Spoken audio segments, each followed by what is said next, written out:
Today, from First Energy Stadium in Cleveland, Ohio, this is Madden Football on EA Sports.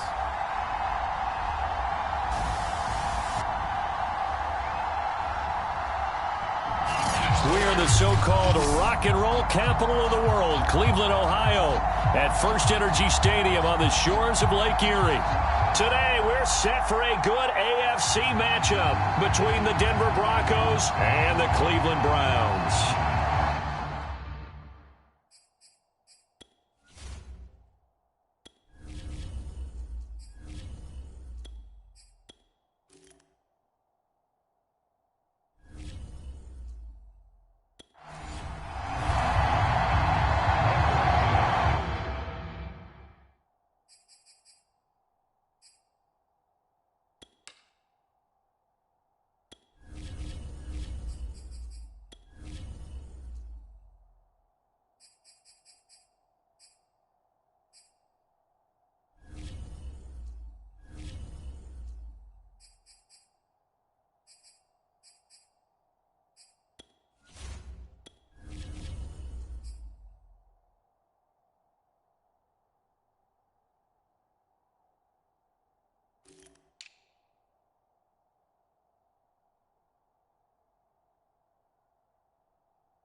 kicker Brandon McManus about ready to get us started. And off we go from Cleveland. This fielded right at the goal line. And he'll get it up past the 20 to about the 22. The Browns set to go on offense for the first time, led by Baker Mayfield in his 4th season now from Oklahoma. And while we can quibble a little bit about statistics, to me, Baker Mayfield's coming off his best season yet. 26 touchdown passes, cut way down on his turnovers, and led the Browns to a playoff victory for the first time since 1994. This young man continues to mature as both a passer and a leader.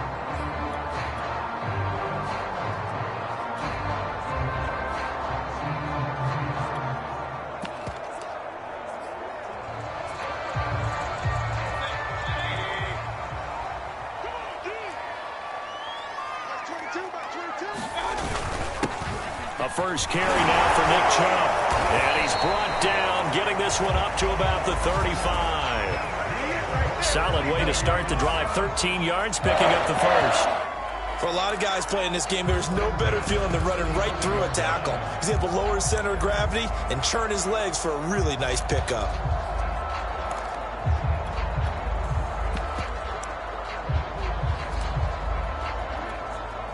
Ball up to the 35 now as they come up on 1st and 10.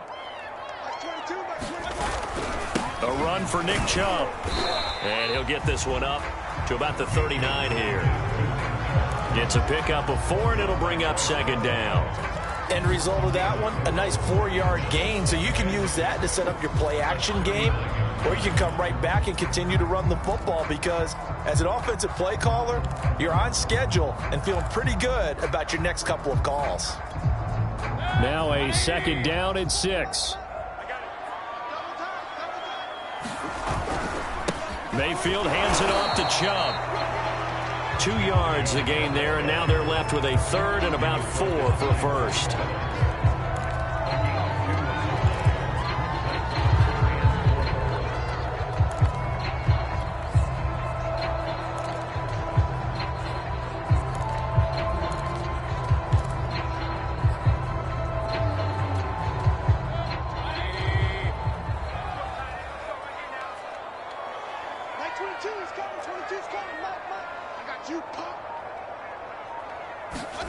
Mayfield now.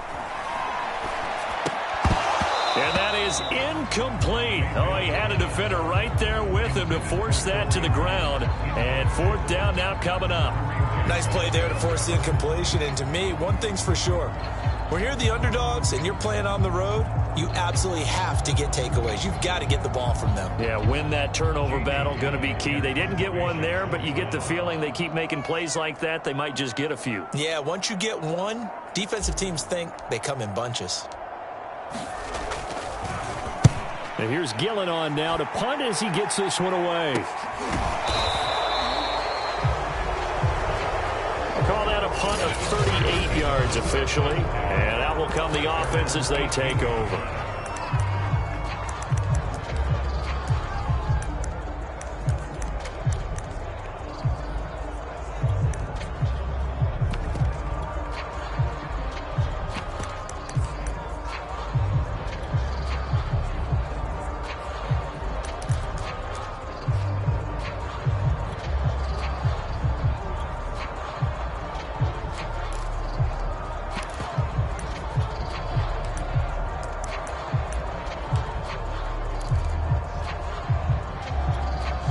So from inside the 20, here's 1st and 10 at the 18.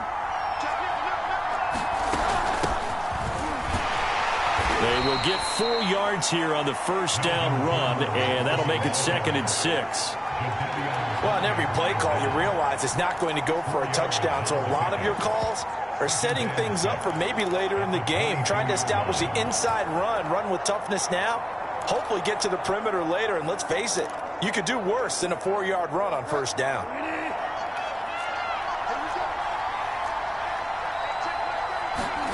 From the 22, Bridgewater sets up the screen to Gordon. A good job defensively to hold that to 4 yards, and now it's 3rd down. So, Charles, first drive here, little safe completion underneath, maybe get some rhythm, get your feet wet, so to speak. I agree, and I like it because it's a lot like a basketball game when you're getting started and you pass the ball around so everyone touches it early and gets involved in the game. In this case, it's not just dumping it to a back and he's able to run with the ball, but you get your offensive linemen involved because they get to get out and run and hit people in the open field. Everyone getting their feet wet early. So pass interference to call. That's going to set him up with a 1st down. And if it's a bang-bang play, maybe the flag stays in the official's pocket, but instead he definitely impeded the receiver's right to catch the football. The officials letting the players know how the game's going to be called here in the 1st quarter. Following the penalty, here's Gordon.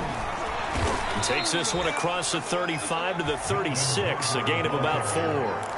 At the end of all that hitting and hollering, it was a 4-yard run, so the offense is going to go back to huddle and feel pretty good about themselves.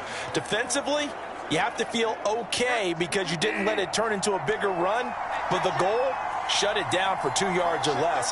That's when you start to feel good about yourselves. From the 36, Bridgewater. Open man, he completes it to Judy. And brought down, but not before reaching the 45-yard line. Oh, what is that? Well, this crowd does not like that call. Understandable reaction from them. That's their team that the penalty's going against. But you and I both know they're going to take care of the quarterback. So the yellow flag came out, and that leads to a new set of downs for this offense. 1st and 10. From the shotgun, it's Bridgewater. Man open, he's got it complete to Cortland Sutton. This will be stopped about 2 yards shy of the marker. 8-yard gain, 2nd and 2. One thing we do know, he's going to get his catches. So as they move forward defensively, got to continue to focus on not giving up the big play when he does catch the ball in the secondary. Only needing 2 yards on 2nd down.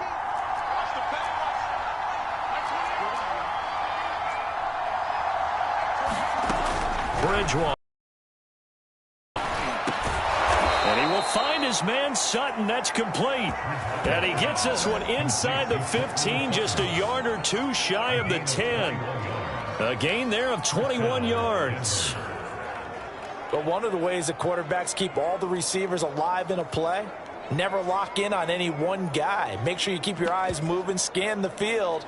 And here he finds the open guy for a nice pickup.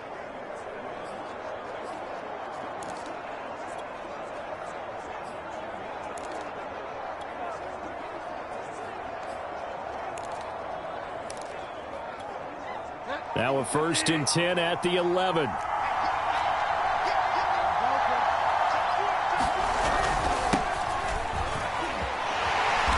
Trying to get out wide, but he's going to be tackled right near the line of scrimmage.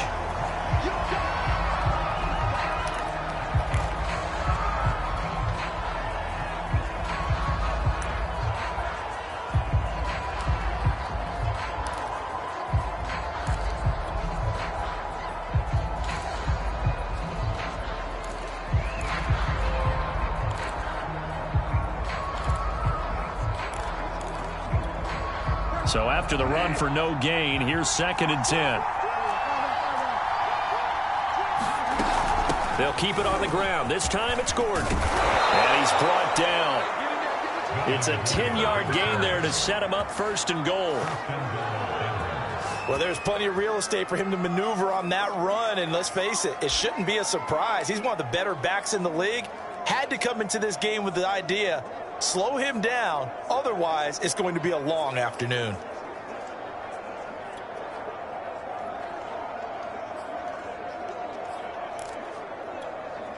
They need about the length of the football here on 1st and goal.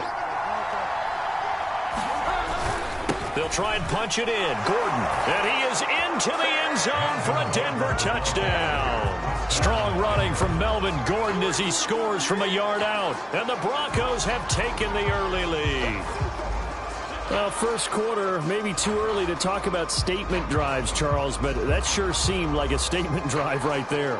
Well, if we're going to talk about statement drives, I think what they're saying is we're going to establish the run. They gave it to him early and often on this drive, and he wound up taking it into the end zone. McManus's point after is good, and that makes the score 7-0. So that drive takes him down the field in 8 plays, and it's capped off by a touchdown run coming from Melvin Gordon.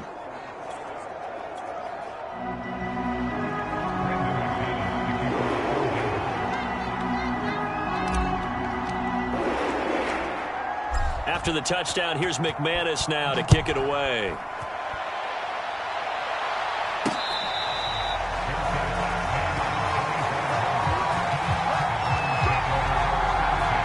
Second drive coming up here for Cleveland as they return to the field on offense. They punted last time they had it. What steps, Charles, do you think they have to take to make sure they don't do that again? Well, let's just go to the football 101, the trade expression 101.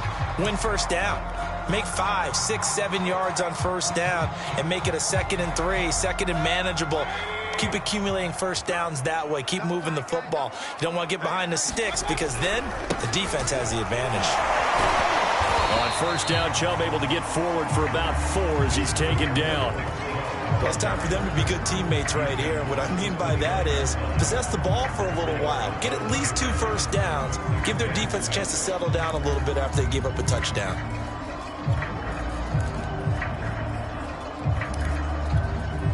Second and 6, just inside the 30.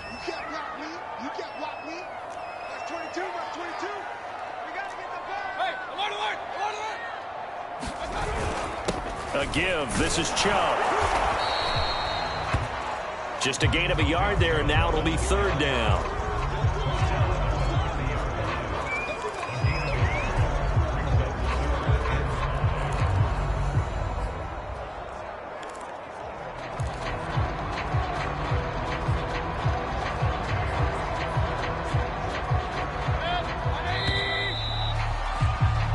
After 7-0 on EA Sports.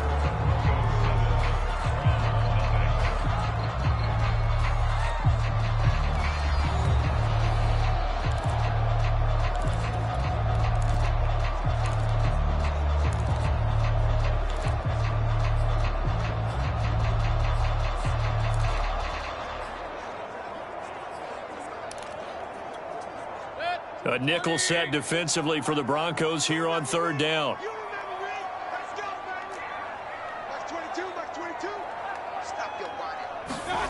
Throwing, Mayfield.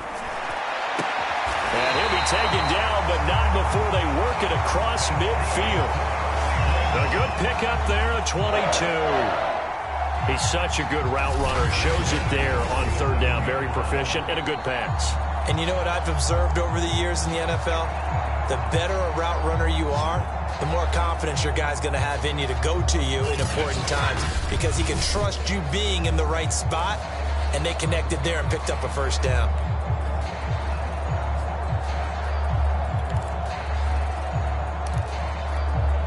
So a 1st and 10 now in Denver territory at the 47.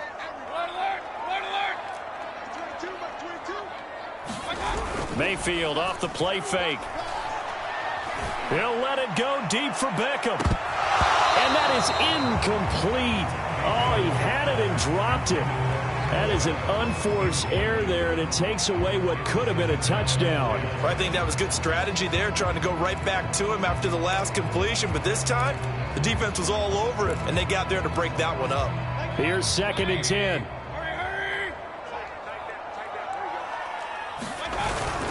Handoff comes to Chubb. And running room scarce here. He's going to be stopped in his tracks at the line of scrimmage. Officially nothing on that one. No gain, so they're left with still 10 to go on 3rd down.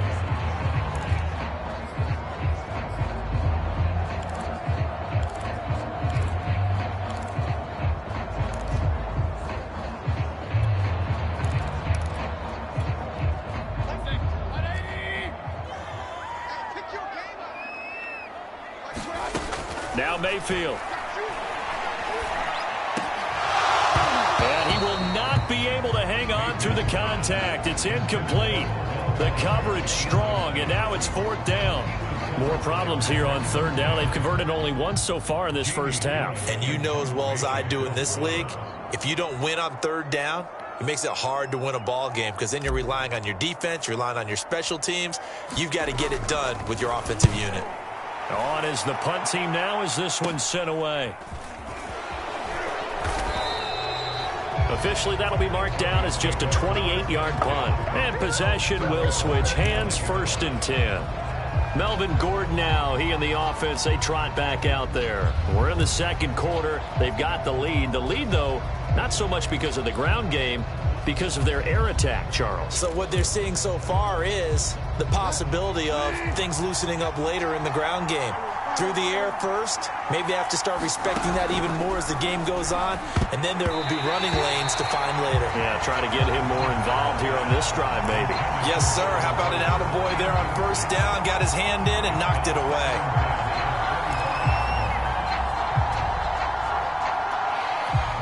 An incomplete pass leads to 2nd and 10 from the 25. Now a handoff. This is Gordon. And this will be a gain of 5 as he gets it to the 30. That 2nd down play call was not to pick up the 1st down. It was to accomplish what they did to get them into a manageable 3rd down because they had incompletion on 1st down, so they were behind the sticks, so to speak. They needed to make up some ground, and they did.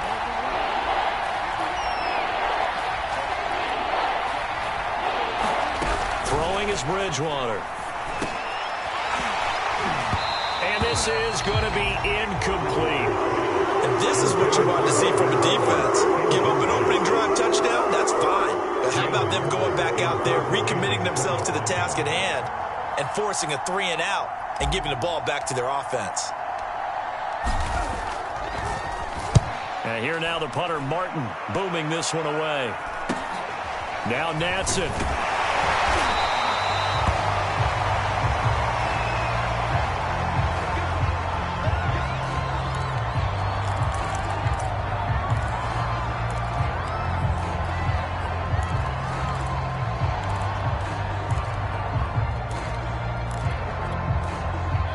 The Browns drive about to get started. They've had it twice. They've punted twice. Not the start they were hoping for. Not at all, and let's face it, every facility we visit, everyone talks about converting on 3rd down, how big that is.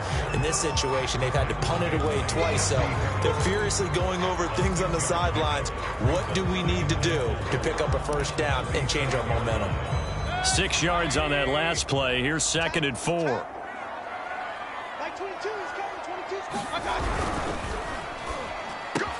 Quickly into the hands of Beckham. 1st down, Cleveland, Mayfield to Beckham. And unfortunately, in 2020, Odell Beckham tore his ACL in Week 7. The Browns still made the playoffs. But, boy, if they had him around, they're thinking about a much deeper run. A good grab there.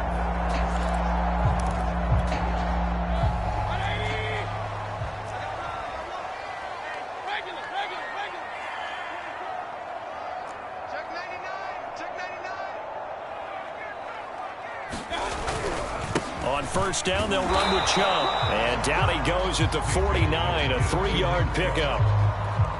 Not a lot of running room there, not a place to make a cut and kind of exit out because they had everything bottled up. Looked to me like the linemen were taking on their blocks really well and giving up no creases.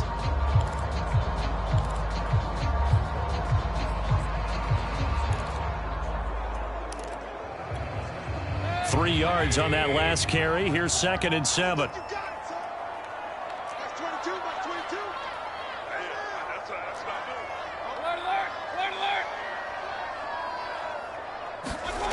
Mayfield looks to throw. And a flag comes in as that one falls incomplete. Well, let's see who this is on. So a PI call going to cost him there defensively. What did you see? Well, I think it's the right call, partner, because sometimes we'll see officials kind of let them play. But by the letter of the law, that's definitely a penalty. On the ground, it's Chubb. And a short gain down to about the 33. In on the stop there, Alexander Johnson, the Broncos' leading tackler last year. It went right back to him, but he pretty much had nowhere to go on that play. Yeah, the previous carry looked pretty good. That one, maybe he was a little tired. I don't know. Yeah, maybe he should have tapped out and had a second back come in and maybe make that run. Who knows? –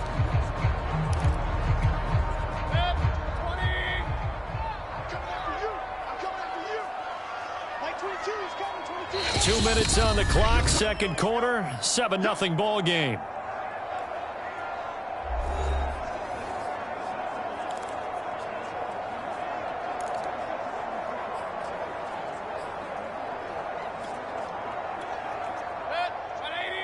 We remind you that coming up at halftime, we'll pay a visit to Jonathan Coachman. He's in Orlando, and he'll have our EA Sports halftime report.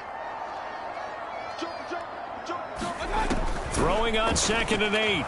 Mayfield. Nowhere to turn here, and he's going to go down. Back at about the 37-yard line. The sack there by Bradley Chubb. Bradley Chubb continues to round into form. Remember, he had knee surgery in 2019 and followed that up with 8 sacks in 2020, continuing to ascend in the NFL. Mayfield and this Browns offense staring at a 3rd and long now after the sack.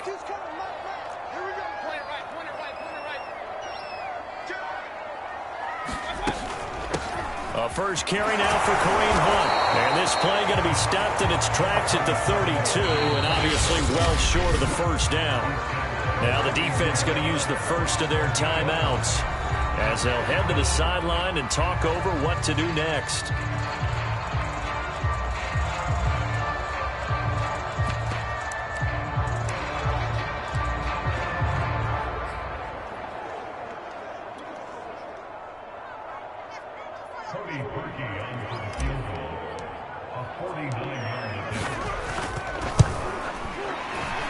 And Parkey's kick is good. And they are on the board, but still trailing. It's 7-3.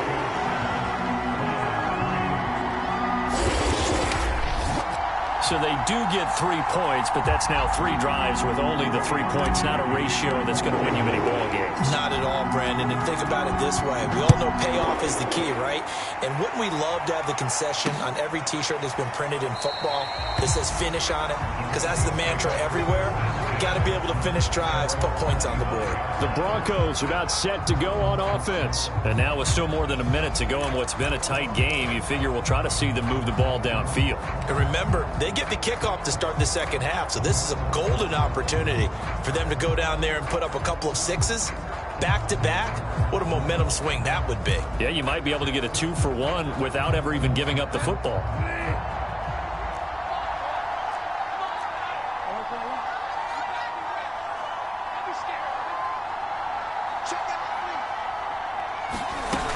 They'll start on the ground on first down. Into the secondary, past the 40, and all the way out to the 46. Now the Broncos going to use the second of their timeouts. So that means they're down to 1 remaining here as we head toward halftime.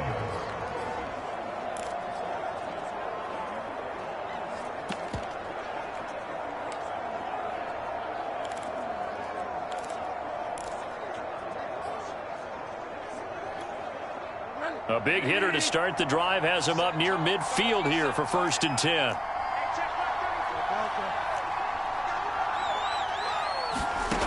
Here's Bridgewater.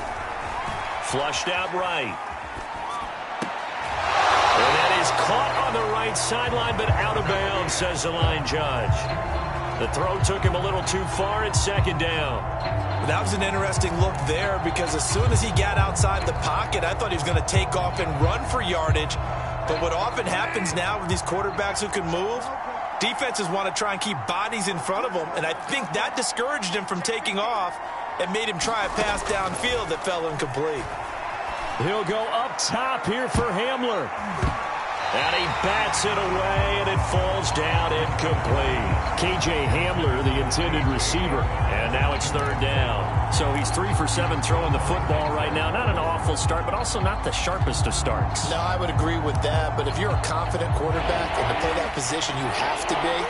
You just act like there's something wrong with the wind currents or something wrong with the ball. It is not you. Keep throwing. That timing usually develops. On 3rd down, Bridgewater. This is Gordon on the dump off. And they do get this across midfield to the 49, but a small consolation prize as he's well short of the first. 5 yards, not enough, and it'll be 4th down.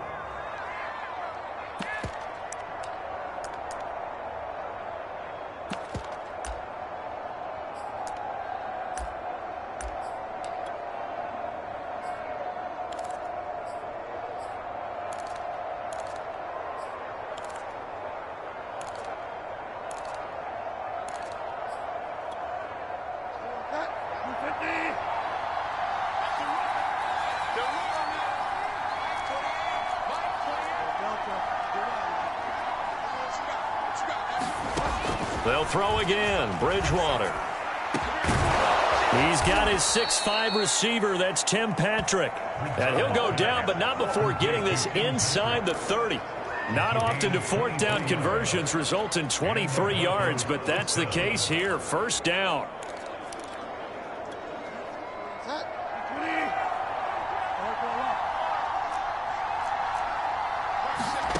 To throw, Bridgewater. Eluding the pressure right. And this will leave him a yard short. Nice pickup of 9 yards on 1st down. So we've reached intermission here in a low-scoring game. 7-3 is our score. As we'll head down to Orlando, that's where we find our man Jonathan Coachman at our EA Sports Halftime Report. Coach. All right, Brandon, thanks very much. It was a terrific first half for the veteran quarterback. His guys have the lead, as we'll hand it back over to our commentators, Brandon Godden and Charles Davis. All right, Coach, thank you, and we welcome everyone back for quarter number 3.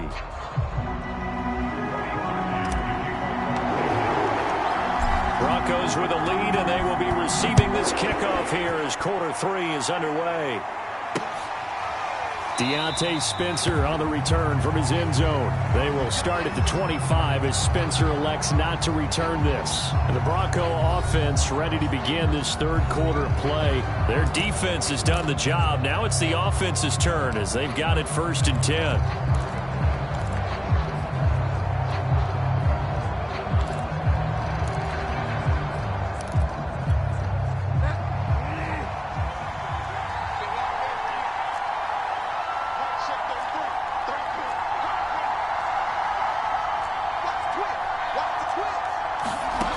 Throwing, Bridgewater.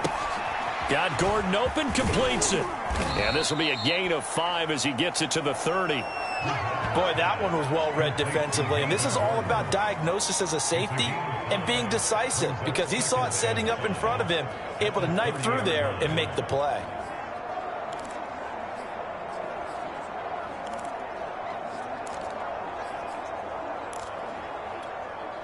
Ball on the 30. They'll come up with a 2nd and 5.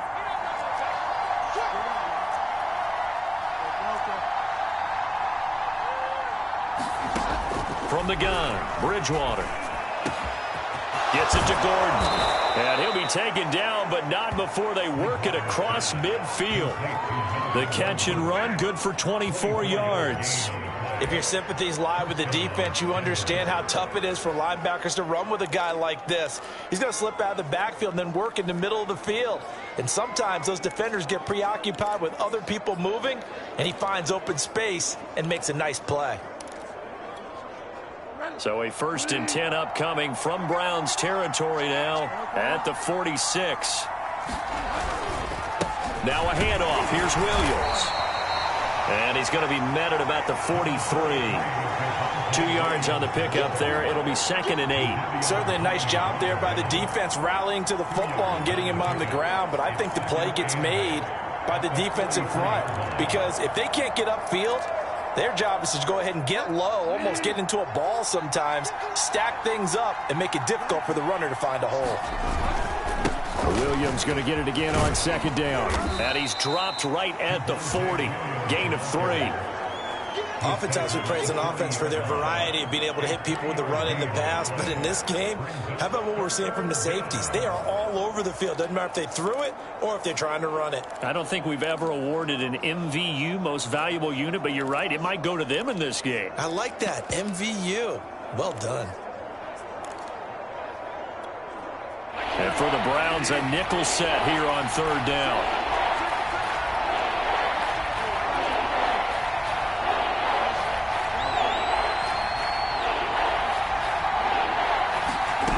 Bridgewater to throw it. Got a man. It's Judy, complete. Touchdown. Jerry Judy, 40 yards. And the Broncos will add on to their lead. So on third and medium, they dial up the pass, and it works to hit the end zone. And it's really not a surprise to me. That's a throwing down in the NFL because of how tough it is to run the football. But what offenses like to do is still show run formations to make them respect it and throw out of those. In this case, they took a nice shot at the end zone and made it pay off. Extra point from McManus is good, and that pushes the lead up to 11.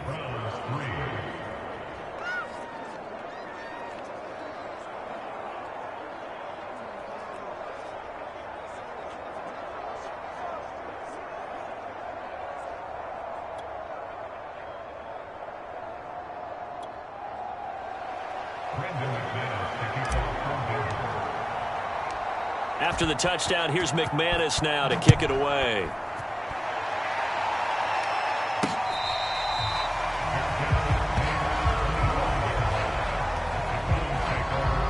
Here's the Browns now. They get set for their first possession of the third quarter. And their deficit a little wider than it was at halftime. Does that touchdown a minute ago change the thinking here at all?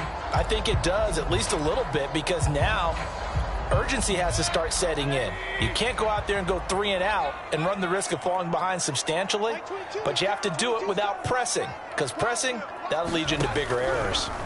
A first down throw from Mayfield. And that's going to wind up incomplete. However, we do have a flag down. Let's check in with our referee.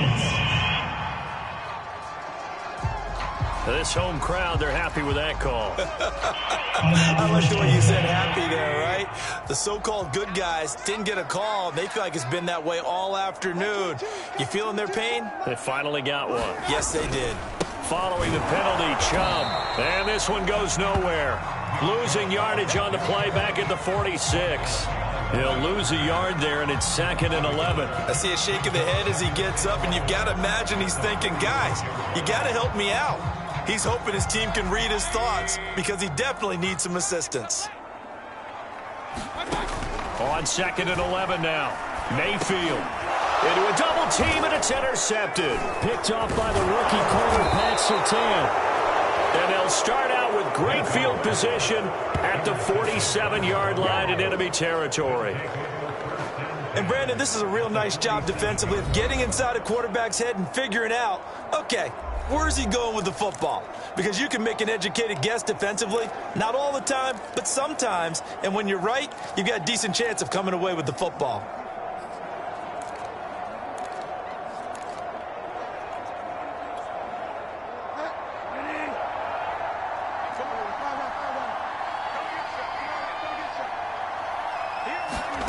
Following the interception, here's Bridgewater. And that one drops down, incomplete.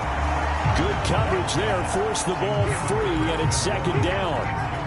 That was nice work there defensively to force the incompletion. Now, even though this drive started in plus territory, they're still not in field goal range yet. So they can work towards another couple of stops and not allowing that turnover to hurt.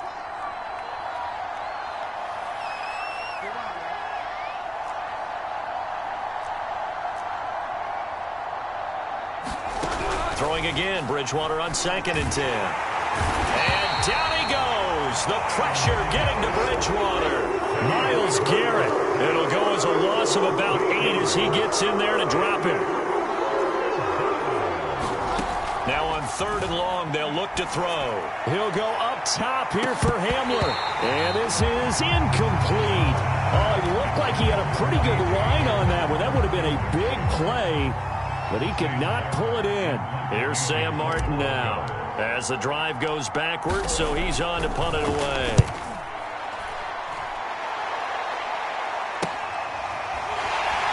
And he'll be just shy of the 20 at the 19 as he goes out of bounds. 35 yards that time on the punt, and the Browns will take over 1st and 10.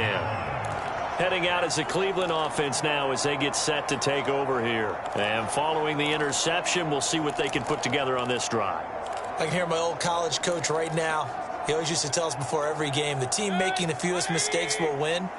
What they're hoping is that last mistake is their only one of the game. Coaches, that's all they talk about, turnovers, right? Minimizing those and maximizing opportunities. Chubb will have the first down and much more. He'll take this to the other side of midfield before going out of bounds. 66 yards rushing for him now as he's run it 11 times. Outside handoff to the right side. If you're a running back, you love getting the ball early so you have vision to see what's happening in front of you. Right tackle likes that call. Big play for him, but don't forget about the guys you always tell me on the backside sealing off. When they talk about cutoff blocks, making sure no one can leak from the backside that can run a play down. And nobody leaked. Big play. So the line of scrimmage moves all the way across the 50 now as they come up 1st and 10. Chubb pushing through the contact. And he is tackled inside the 40, not quite to the 35. That's over 40 yards of movement with those last 2 plays. We use the word relentless a lot with guys who are aggressive on the field. In this case, it really fits, doesn't it? How about his ability to break tackles and his feet never stop moving?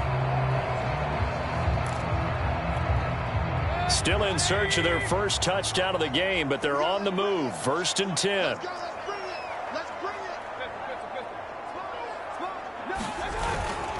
They run. Chubb. And the second wave of tacklers is going to get him as they stop him behind the line. Officially, it's a 1-yard loss. That's going to bring up 2nd and 11. After seeing that, maybe time to go back to some downfield throws here. Yeah, anything. Change it up because the teams that win, the best teams, they're the ones that make adjustments. Doesn't mean you can't come back to what you thought you could get done. Sometimes when you open things up a little bit, you can get back to what you wanted to do before. He's going to look for Beckham in the end zone. And this is caught for a touchdown. Now hold everything here. Flag in the backfield. This one might be coming back.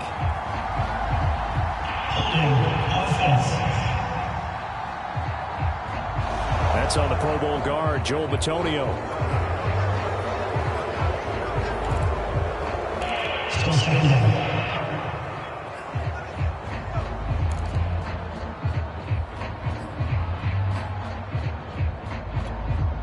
Now they face a 2nd and long following the holding penalty.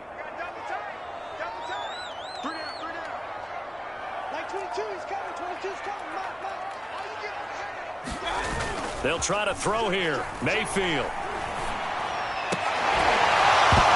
And that'll be incomplete. We do have a penalty flag down, however. Let's see what that's about. So this will be accepted as it moves the offense backwards.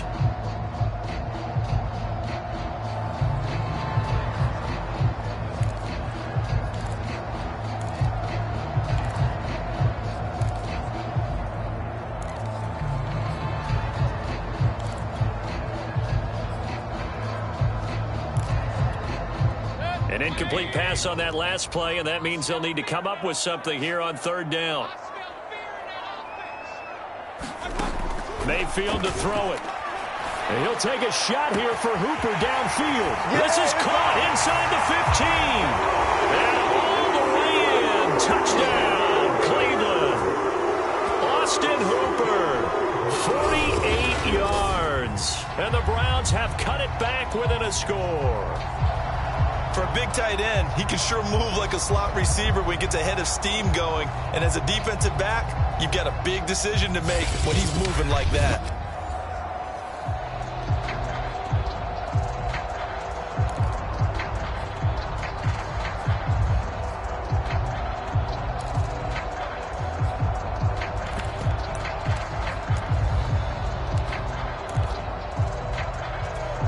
Kevin Stefanski going to leave the offense out to go for 2.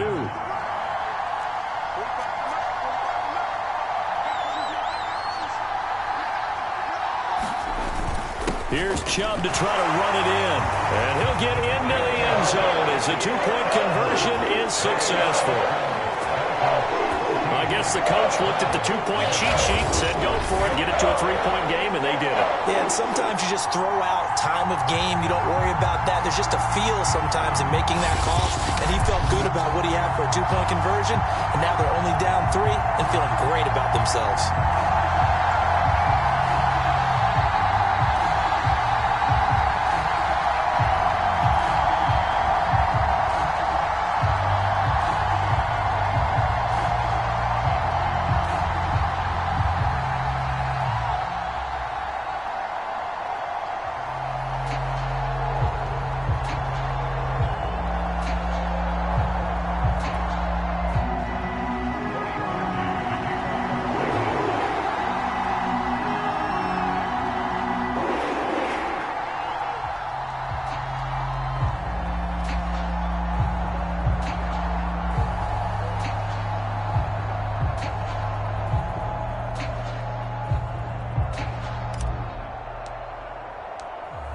Now after the score, it's Parkey on to kick it away.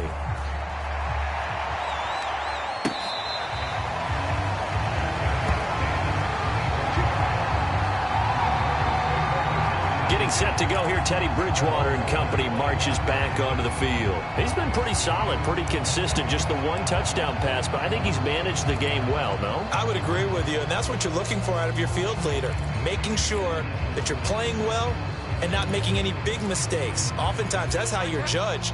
How big a mistake and when it occurs. No interception so far. They'll like that. I just want you to know that you agreeing with me, that's going to get me through this third and fourth quarter. Are you touched? He's patting his heart, boys and girls. He's touched. Respect. And he's upended after a gain of 2 out to the 27. 2 yards on the carry there. It'll be second down. An opportunity to get a drive started here at the end of the third quarter. What you're trying to do is break the game down a little bit. Don't let your guys see too deep into the game, into the future, and say, oh, we got to get here. No, right here, right in front of them, melt the clock down, get to the fourth quarter, try and keep going. And try to keep that lead. Exactly. And he'll be tackled at about the 35. 52 yards on the ground for him so far. Well, you certainly have to give a little credit here because they're playing this game now at their pace. This is ball control football, sustained runs, taking their time, and making it work. Third and short yardage, Bridgewater. Oh, he'll air this one deep for Judy. And that will be incomplete. Well, they weren't scared to let it fly, but it falls to the ground and brings up fourth down. And that's a really good job there defensively. They went into this possession knowing that they needed to get a stop. They're in a tight ball game, and they got it done. Great work to force the 3 and out. Got the football right back for their offense. They've got to go to the sidelines feeling pretty good about themselves and encouraging their offensive mates to get some points. They'll run for it. It's Gordon, and he's going to have the first down, yardage to the 35. They only needed a few inches, but still some anxious moments there, but they do convert on fourth.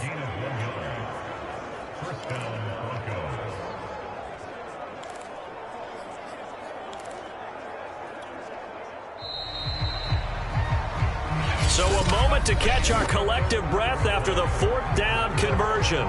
We'll return with more after this. You're watching the NFL on EA Sports.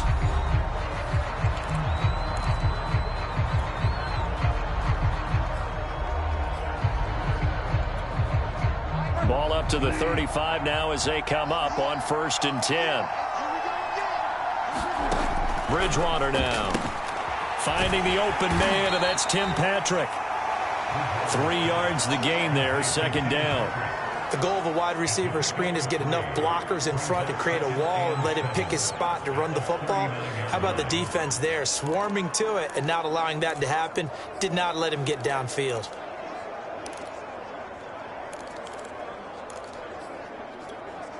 Second and 6. No, scratch that. Second and 7.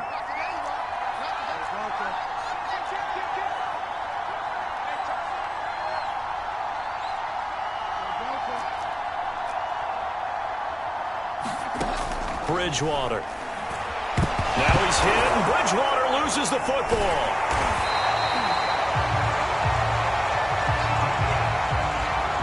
A A lot of bad news on that play for them, wasn't there? Lost the football, lost a lot of yardage, but I think the good news outweighs it. Able to retain possession. That was big for them.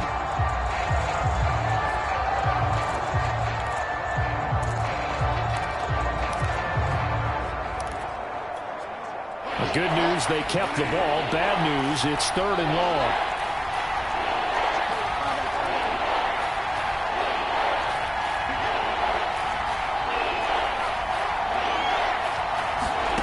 Out of the gun, Bridgewater. Got an open man here, and it's K.J. Hamler. And he will have a Broncos first down as they're able to get the 3rd down conversion. The defense shaking their heads, not aggressive enough, and they allow them to convert a 3rd and 18.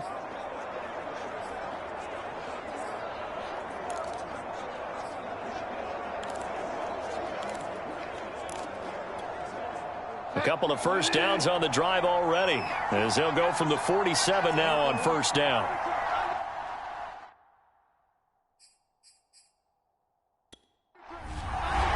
Kevin Stefanski consulted, and they've told him throw that challenge flag. The thing that they'll be looking at is a spot of the football, and this is always such a tough one for officials to get exactly right. Not just because of how fast the game's going, but just trying to get the right sight line to the football. That's not always easy. We'll see what they decide here. Let's go.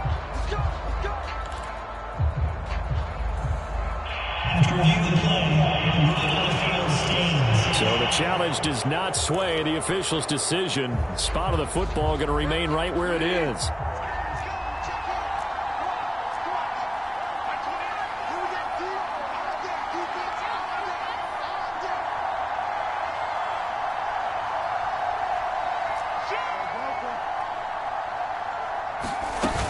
Now Gordon on first down.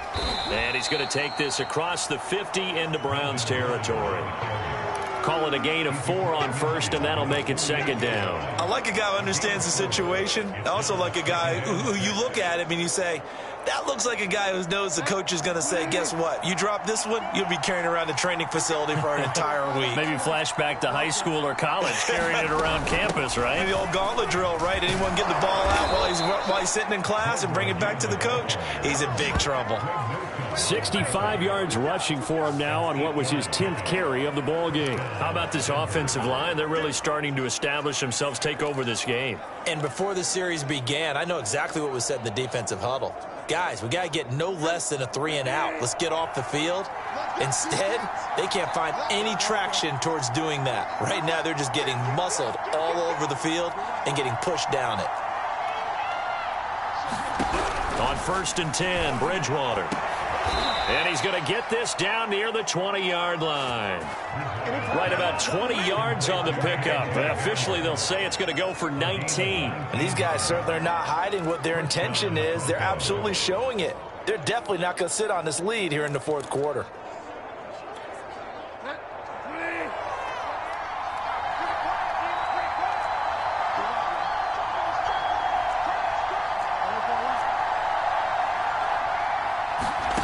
Bridgewater now looking to throw on first. And that's checked down to Gordon. And stopped a few yards shy of the goal line at the 3. That is now 19-yard gains on back-to-back plays. These guys are running offense like you drive. The pedal is down, stomped down. How about that? Back-to-back completions. They are rolling. So much for being conservative and running that football. So 1st and goal, 6 points here would go a long way toward wrapping this one up. Williams. And he'll take it into the end zone for a Denver score. Javonte Williams. A 3-yard touchdown run. And the Broncos push further out in front.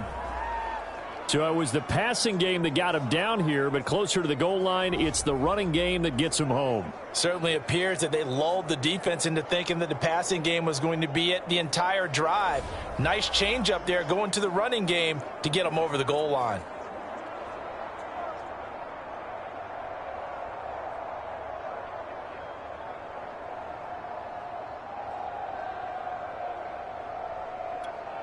Now McManus for the extra point.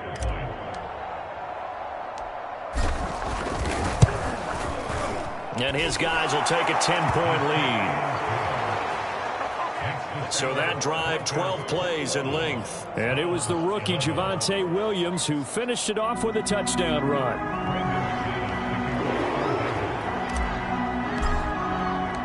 After the touchdown, here's McManus now to kick it away.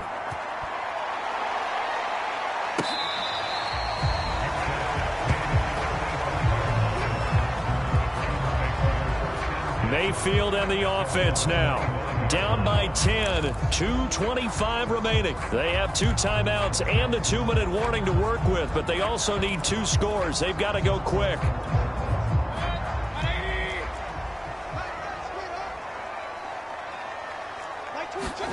On 1st and 10, Mayfield. And this will be incomplete. Physical play on the football there, and it's 2nd down. I want to go back to something you said in the first quarter about winning. Is it a positive? It is a positive. Okay. About winning the turnover battle. As a visiting team, as an underdog, you were right. They've done just that, and look where it's gotten them. It's part of the formula. When you go on the road, as you mentioned, being an underdog, winning the turnover battle is a big key, and this one's playing out in this one. An incomplete pass leads to 2nd and 10 from the 25. Mayfield. He'll let it go deep for Beckham. That's going to be knocked away and incomplete. The Pro Bowler Odell Beckham, the intended receiver. And that'll make it 3rd down. This defense was definitely alert to the possibility of the deep ball, and they were more than ready for it. They've got the lead, 4th quarter. Maybe can expect more passes like that downfield. And he'll take a shot here for Hooper downfield. And this is intercepted, and that should do it. Picked off by Justin Simmons. And the return comes to a halt right at the 44-yard line. Excellent anticipation again by Justin Simmons. Read the play the entire way. Career high 5 interceptions in 2020. A first-time Pro Bowler. I doubt it'll be his last. Getting set to go again here, Teddy Bridgewater coming back onto the field. And those numbers, they kind of tell the story of his game so far. Started off not so hot. Now he's really heated up. And remember, he signed up for duty as the guy who leads the team, right? The field general, the signal caller. So when things go rocky early, he can't just exit out and ask someone else to pick things up. He's got to do it himself, and that's what he's done here in this game. And he'll get 2 or 3 out of that one, as that is going to take us to the 2-minute warning.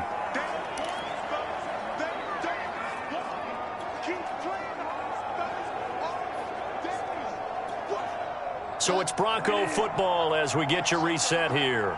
And no doubt what they're looking to do is just salt away the final couple of minutes and escape with a win. From the 41, Bridgewater. He'll let this go for the end zone. And he knocks the ball away, and it falls incomplete. KJ Hamler, the intended receiver. And it's 3rd down. I remember a coach telling me a long time ago the difference between playing corner and safety in the NFL. Corner is like the Autobahn. Everybody just flying by, and these corners have been really busy in this game, although they got it done on the last play. On the last play, yes, but there have been some good numbers put up against them offensively. Now Bridgewater. Flush to his right. And he can only manage to take the football to the 40, and that is well shy of the 1st down marker. Only able to get back a yard for his efforts, and that leads us to 4th down.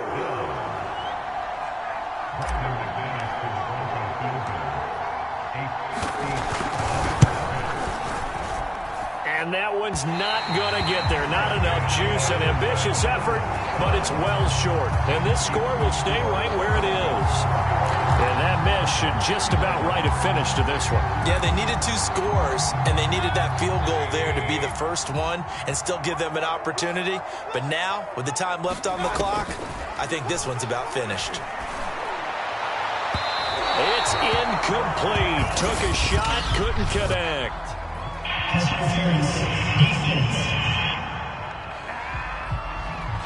Well, sometimes when you try to defend OBJ, you're going to get a PI call.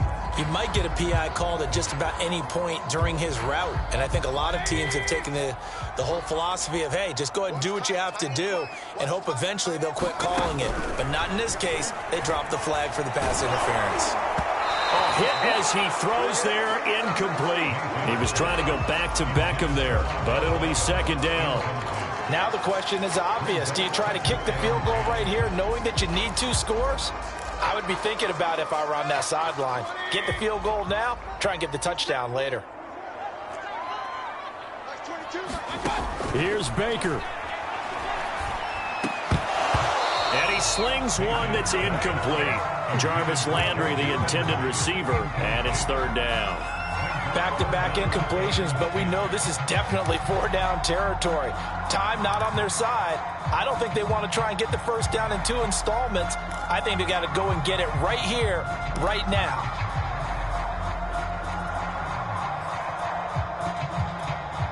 The chance of wasting this great starting field position, a real threat. This is third and long. Mayfield. And that's going to be incomplete. The contact there enough to jar that ball free, and it brings up fourth down. That means it's just one last chance left, and this has to be a first down or a touchdown, or this game's over.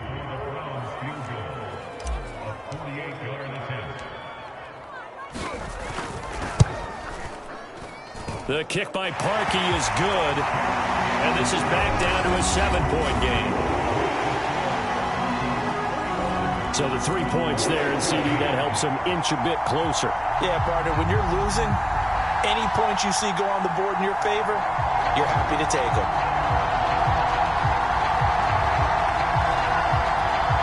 So the field goal got him back within 1 score, and now the focus lies on this onside kick.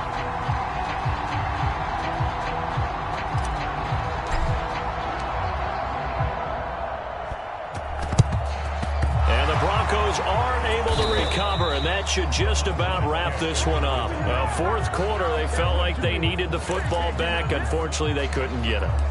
And I know we brought analytics into the game, and someone has said here that the data says that when a team's expecting an onside kick, 80% of the time, the team expecting it, they do actually recover the ball, which is what we saw here. I just wonder if that number is much more of a anecdotal type of a number. Kind of like when the coaches tell us, well, when you score on special teams, 93% of the time you win the game. I'm still waiting to see that number is empirical. So that one a hold right guard. And you understand why offensive and defensive linemen probably go to martial arts schools and work on their hands so often, because that can be the make or break difference on a play. This time he had to grab a jersey in order to make the play happen. Got caught for the penalty.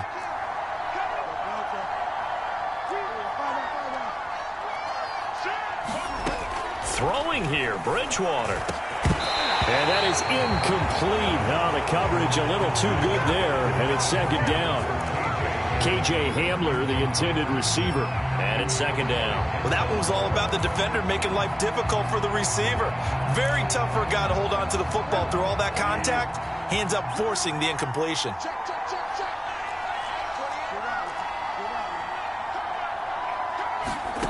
Bridgewater.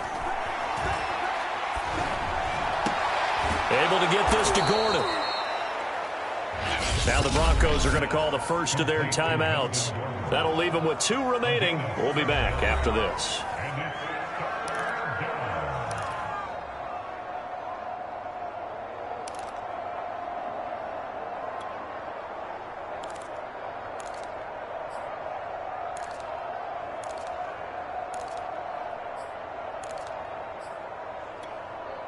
And it looks like we've got a dime set here defensively. 6 DBs in the game. Here's Bridgewater. This is Hamler on the receiving end.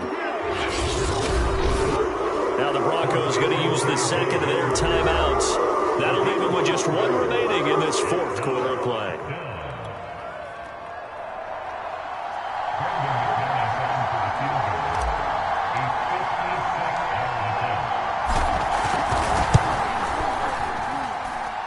And This kick is good. He got every bit of that one as it's good from 56 yards out. So barring something extraordinary here in the closing stages, that field goal should just about put this one on ice. Yeah, we've got to find 2 scores. So, we're not going to exactly move it over there yet. It can be done, but, boy, it's going to be a little bit of a stretch for them, isn't it? Yeah, they would have to move incredibly quick and have some luck, too. This will be brought out from the middle of the end zone. And it'll come out to the 25 as he will not attempt to return. And now the attention, it turns to the Browns.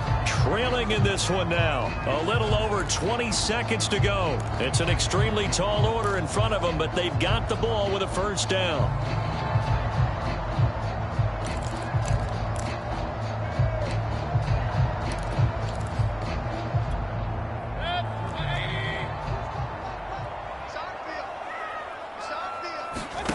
Now Mayfield. He's going to let it fly. And this is intercepted, and that should do it. Picked off by Justin Simmons. And he takes this one back into the end zone. And the Bronco defense has a touchdown.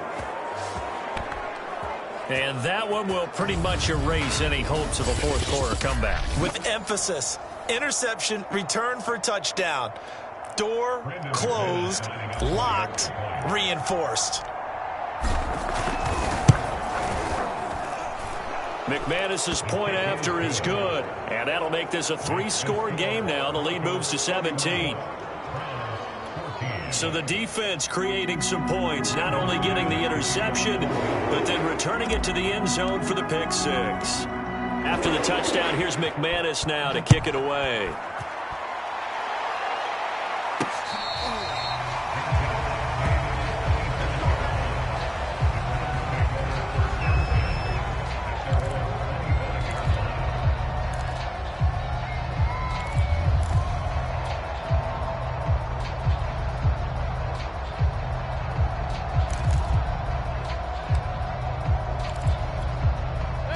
The Cleveland offense ready to go. This is just an exercise in futility. Do you even bother running a play here offensively? I wouldn't, because now is not going to erase what's happened during the game. So after it's over, you're going to go to the film, find out where the game was really lost. But this is not a situation now where you're going to make up for anything.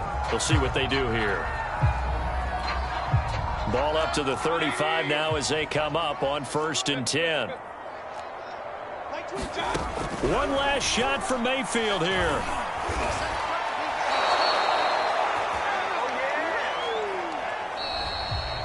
So this one will wind up a Denver victory, and they were buoyed, Charles, by a big second half that put this one on ice. So you get the sense that whatever was said at halftime obviously hit home.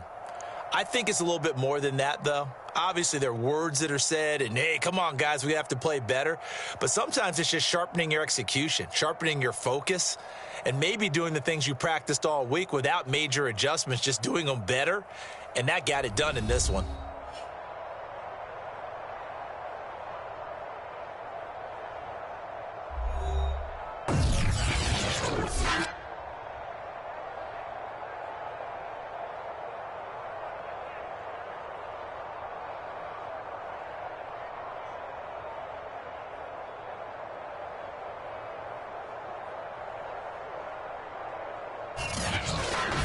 So that's a wrap for Charles Davis. I'm Brandon Gunn. And this has been a presentation of the NFL on EA Sports. For more, check us out at easports.com.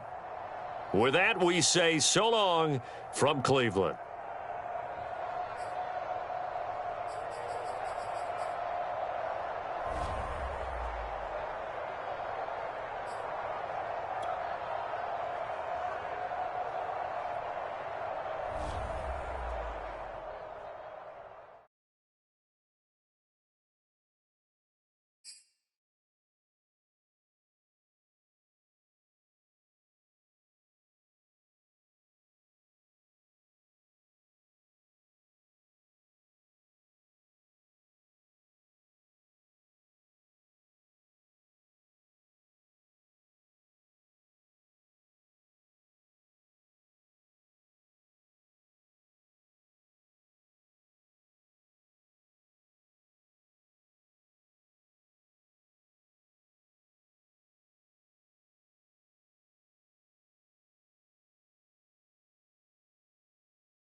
today. From Nissan Stadium in Nashville, Tennessee. This is the National Football League.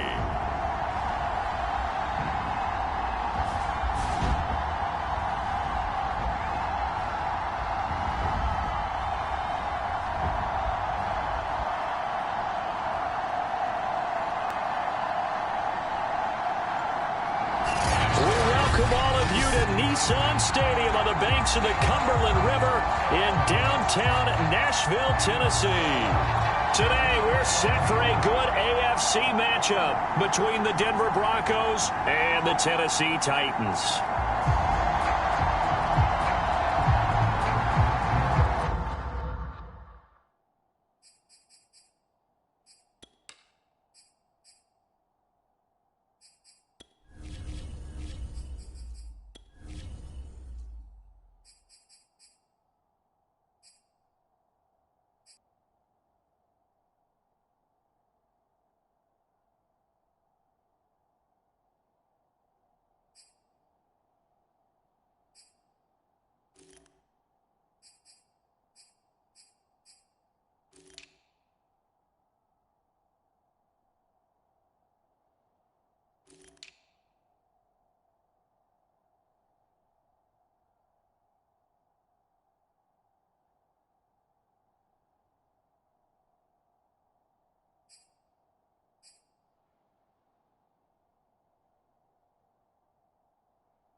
Tucker McCann now set to do the honors here, and we are underway from Nashville.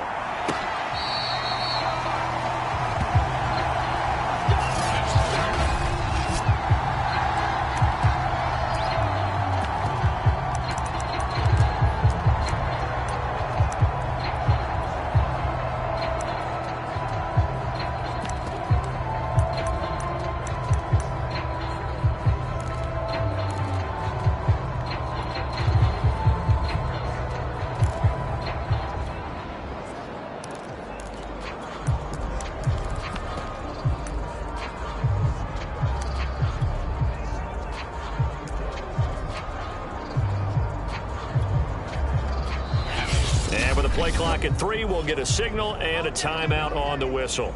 They'll have 2 remaining as we step aside here in this first quarter.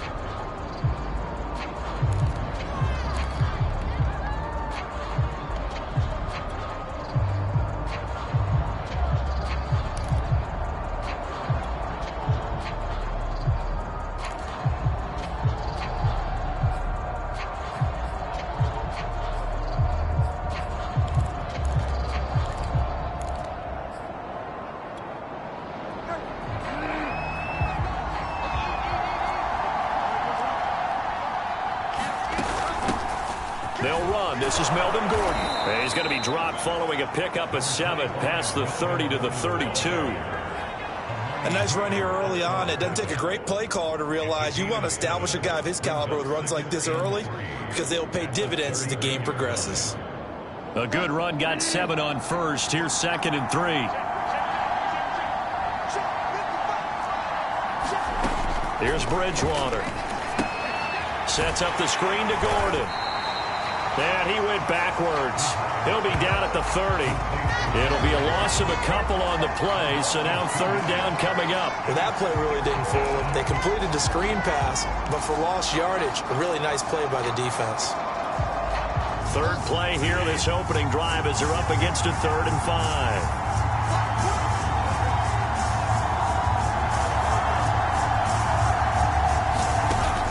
Bridgewater. And boy, he is very close to a first down, but from where they're spotting that football, he's going to be a foot or so short. 5 yards, and that means they come up short as they're going to have to punt here on the opening drive.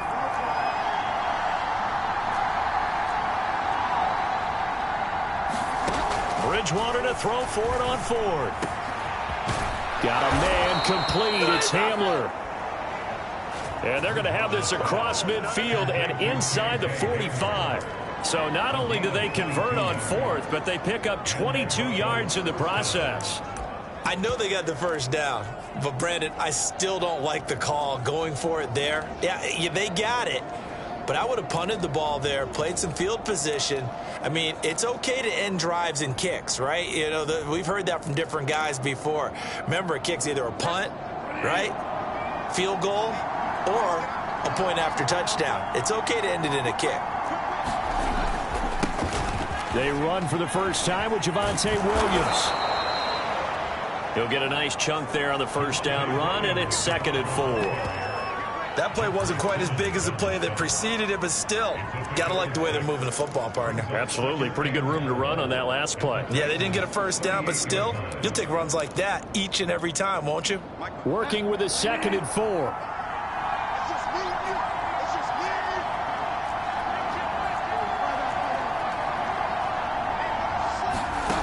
Bridgewater. Throw over the middle, secured by Gordon. Give him 3 on the play, and that'll make it 3rd and 1. I don't think it's a surprise they're throwing the football early. We expected that. They told us they were going to come out firing, but 4 for 4 on the opening drive. They like that. They don't just like it, they love it, because now everyone gets locked in. Your confidence jumps up. Everyone's easy about what they're doing out there. And by the way, they're looking at the sideline thinking to themselves and expressing, let's keep throwing it. We're doing pretty well. Space to run past the 20. And he'll finally be taken down at the 18. 2nd catch for him today, and it'll wind up a first down. Oh, there's going to be a little bit of regret there because they certainly had the chance to get off the field here, just giving up a field goal attempt. But they couldn't get that stop on 3rd down. Now they have to hunker down because guess what? That drive continues. From the red zone now, Bridgewater. Right side, it's Hamler pulling it in. And the Broncos are going to have a 1st and goal as he'll be taken down at the 7-yard line. Back-to-back receptions for him, and it's another first down. Well, I know from past experience, before you actually play a game, you visualize what's going to happen. And I don't know anyone who doesn't visualize themselves being in the center of what's going on. That's 3 catches for him here in the early going. He's got to like the way this has started. Absolutely. 3 catches on any drive is good. Opening drive, that's a tone setter. That's going to go as a loss of a yard, and it'll be 2nd down. So often you hear that pep talks don't really work in the heat of the battle, but collectively, This defense has to say to each other, we've been on our heels this whole first drive. This is where we need to dig in. And they got a nice stop right there for a loss on 1st and goal. It's 2nd and goal, back to the 8-yard line now.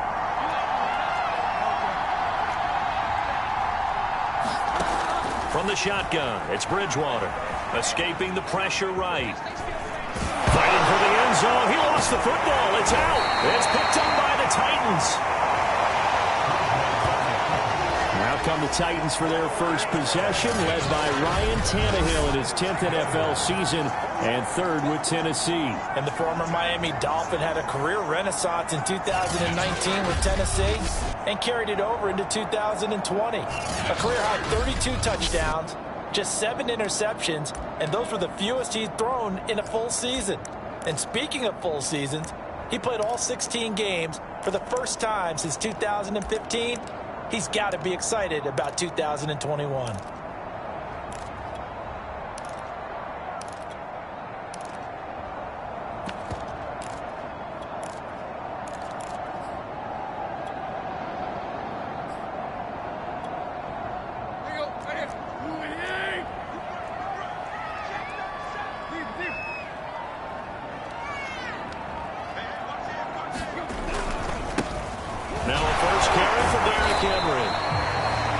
Job to break free of one tackle, but it slowed his momentum somewhat, and he's taken down right after.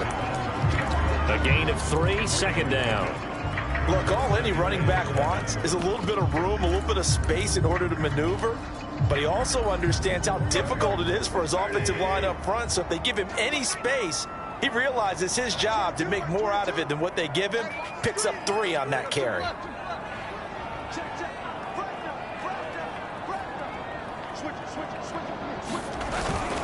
Second down, they go again with Henry. And they'll get him down up past the 15-yard line. They were looking for a little spark and some breathing room. They got it right there, a gain of 14 and a 1st down. And Derrick Henry with the ball in his hands, what a sight to behold, because power and speed involved in every touch for him.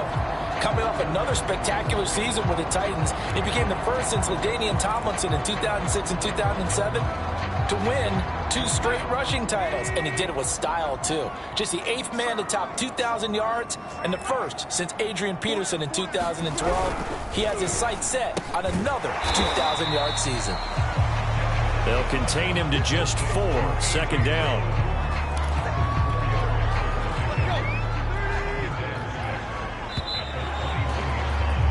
We're scoreless after 1. Ready for the 2nd quarter from Tennessee, and it's the homestanding Titans in possession as they are looking at a 2nd down and 6 coming up.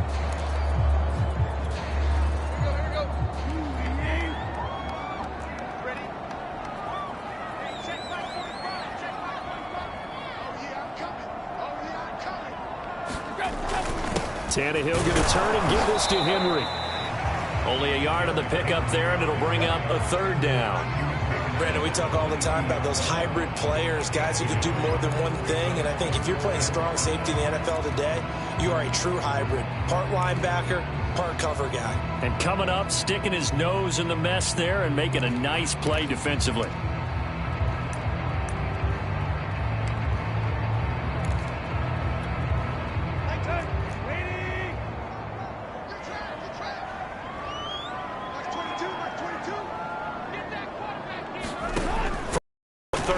Tannehill.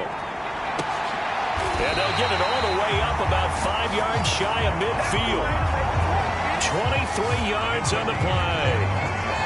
I know many people like to throw to the tight end, maybe in a little flexed out position because he creates mismatches with his size. But slot receivers do the same thing with their quickness, their speed, and their route running savvy.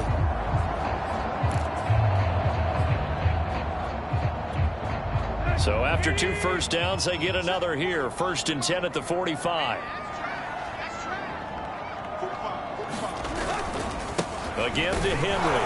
Pushing forward for 3 up to the 48. Well, that's just a pile of bodies there, and that's when you kind of find out who's a tough guy, right? Who can stand up and make a play. It was only a 3-yard run, but for both sides, they had to walk away from that feeling like, okay, I can stand up when the going gets tough in here.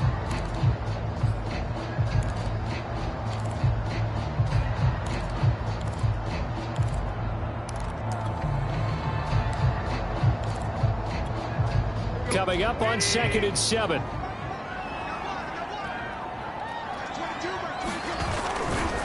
They'll try the right side with Henry. And not able to break away this time as they're going to stop him right around the line of scrimmage. This will be a loss of 3, and now a much tougher 3rd down looming. The running lanes have definitely not been there for him here in the first half, and I don't think it's all been his fault. His offensive line hasn't given him much space. A loss results there.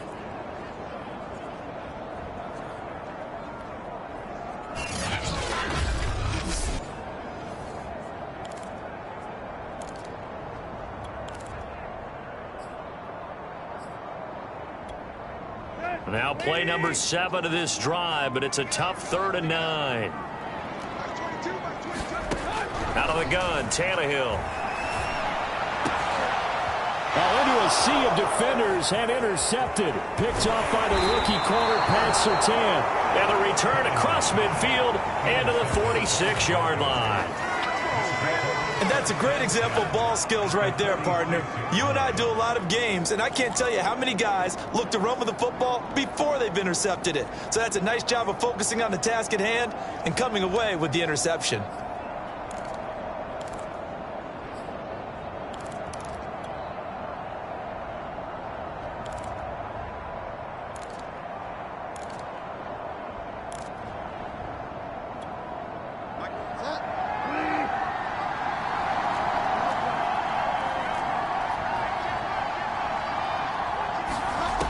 First down throw for Bridgewater. Flushed out right. And a big loss here as he's taken down. Bud Dupree just creating a disaster there for the offense as that one goes 16 yards in the wrong direction. On 2nd and a long way to go. Bridgewater. Now he's hit and Bridgewater loses the football. Second time in this game, Charles, the ball has squirted out from his hands. Luckily, his teammate was there to pounce on it. You're right. Got the lucky bounce, able to retain possession. You know, we often talk about the combine and why do we measure quarterbacks' hands. Is that really a big deal? It's for situations like this. Do you have the hands big enough and strong enough to hold on to the football while being jostled?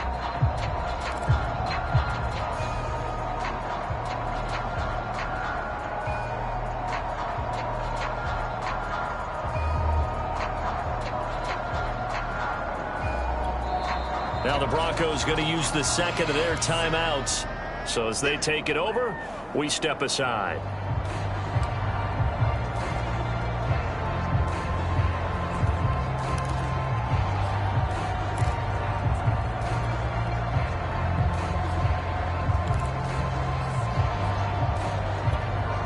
So possession still theirs, but now they face a 3rd down. To throw is Bridgewater. They'll let this go deep for Sutton. And this is dropped. Oh, it's incomplete. He had a big gainer in his sights, but he could not reel it in. The passing game not in sync here early. And now it's 4th down. And the kick's away as he angles this one for the sideline. And the punt over the side in the air, and the spot will be inside the 35. The Titans coming back onto the field for their second drive. That opening drive ended with the INT. It didn't lead to points, but still not the way they were hoping to begin the game. But how about going and telling your defense, thank you, a huge thank you. You said it didn't lead to points, stalled off that drive. Now they've got a chance to redeem themselves and maybe reward their defense a little bit by putting some points on the board on this one. Tannehill and the Titans come up now 1st and 10 at the 34. He'll start with a give to Henry. Credit him with a 1-yard gain there to make it 2nd and 9. No doubt about it. A really nice job there by the defense, not allowing him to get to the perimeter. But that means your defensive ends, your outside linebackers, the guys that you pay big money to sack the quarterback, they also have to have interest in the running game as well. And they did a nice job there of holding the point of attack and not giving ground.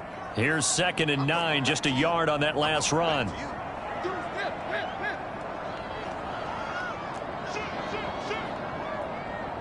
Two minutes on the clock in what's been a scoreless first half.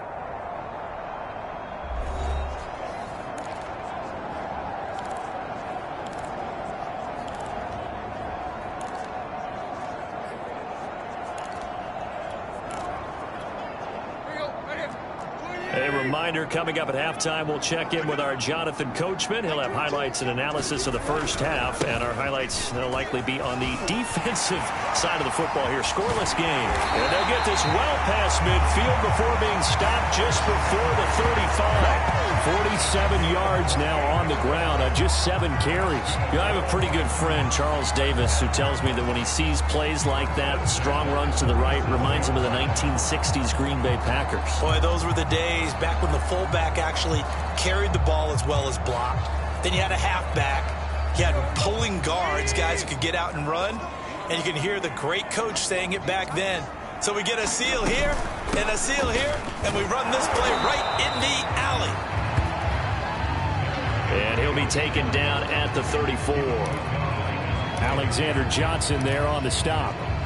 Yeah, I don't know if it's exactly a win-win, but if you're on offense, you'll take that kind of a run, all right? It was kind of stacked up, found a little bit of yardage, and frankly, they're pretty close to staying on schedule on offense. The playbook is still open for the coordinator. And the last run got 3. Now here's 2nd and 7.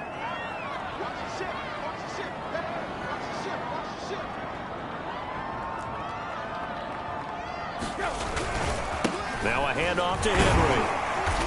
And not much running room. Down to the 32.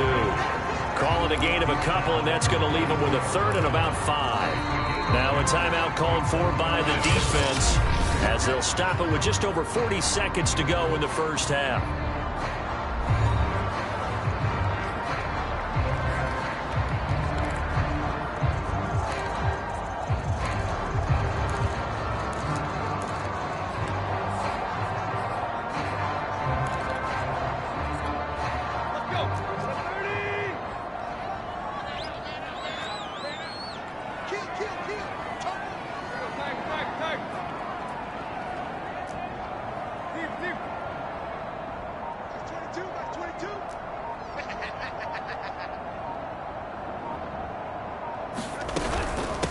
Carry now for Derrick Henry.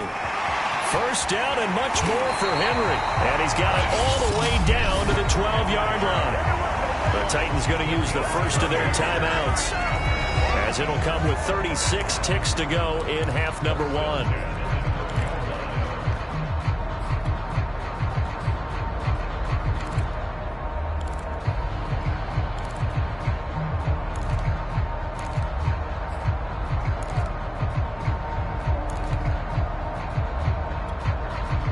First red zone opportunity for the Titans. It's 1st and 10 from the 12.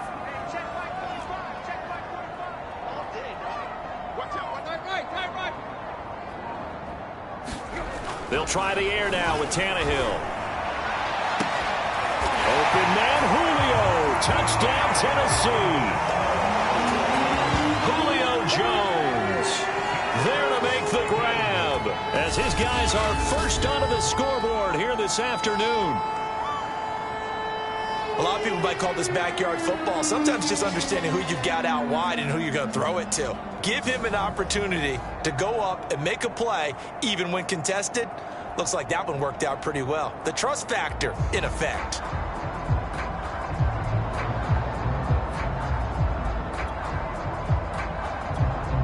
Tucker McCann now for the extra point.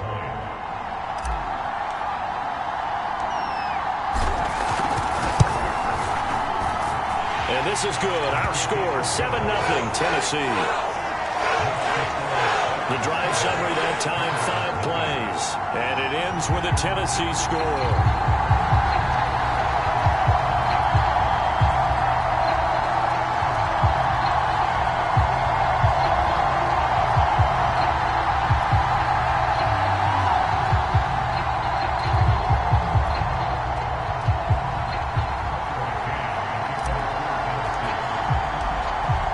McCann's got it teed up.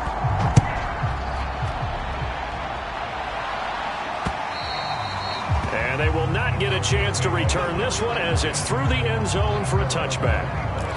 The Broncos going to go on offense now late in this first half.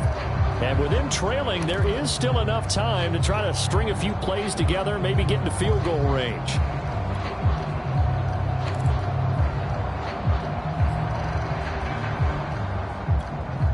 Just over 30 seconds to go in the half. They've got it 1st and 10.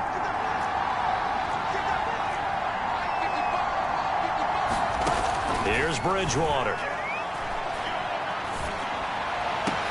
And he will find his man Sutton. That's complete.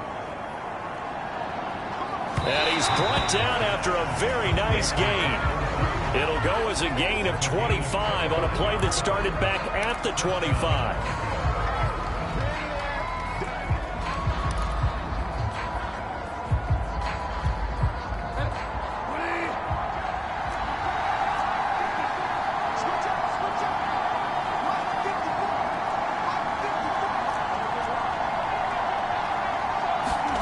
Bridgewater now from the 50. Eluding the pressure right. He'll get this one to Patrick. And they'll have it in the red zone before he crosses over out of bounds. For an offense that has not found the end zone yet, that's a big play. There's the spark right there. The big play that they needed. Now they've got to go ahead and finish this drive and put this ball in the end zone.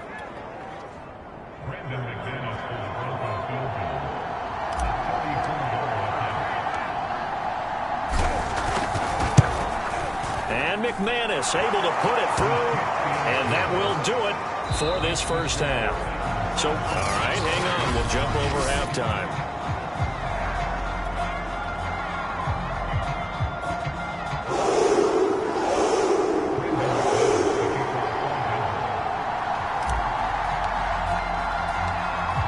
The Titans hold the lead, and they'll get the football first as the third quarter gets underway.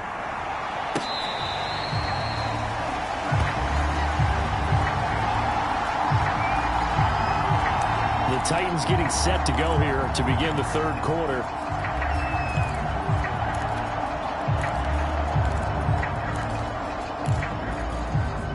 Tannehill and the Titans come up now 1st and 10 at their 25-yard line. Second half begins with a run by Henry. Big Mike Purcell with the tackle. That's a really good gain right there. They pick up 5 yards halfway to a first down. The only problem now in the huddle, everyone's going to want to touch the football. Be a lot of chattering now because they've seen that they can move the line of scrimmage. Second down and 5.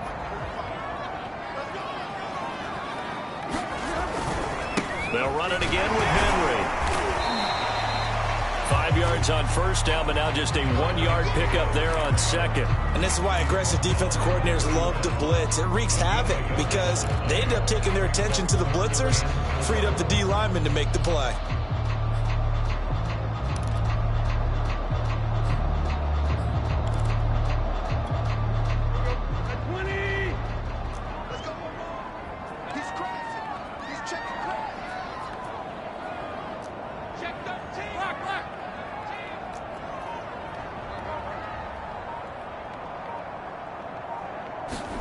Tannehill.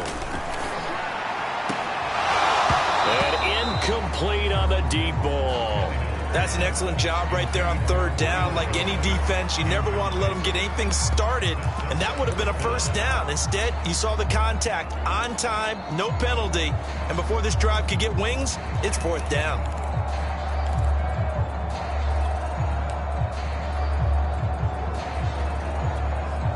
And they're going to at least line up to go for it here on fourth down.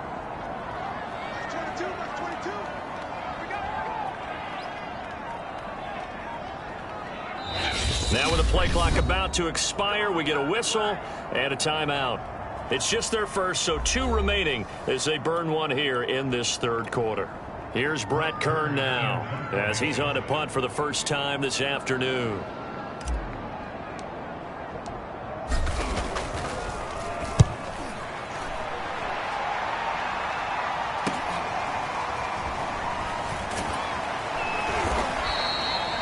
So a good punt there, but a nice return of 11 yards. And the offense will take over with a new set of downs. So now a look at the Broncos as they head back out there for their first possession of the second half. And their defense did its job by forcing the punt to start things out. And now, Charles, can the offense get in gear? I think, partner, you can sense them saying, okay, the first half was theirs, but now let's get the momentum back on our side. We forced a punt. Now let's go downfield and score. If we do that, we'll be set up well for this second half. 3 yards on the pickup there, and it'll be second down. Brandon, all things considered, they have to feel pretty good about getting that type of a gain, considering the blitz that they just had against them.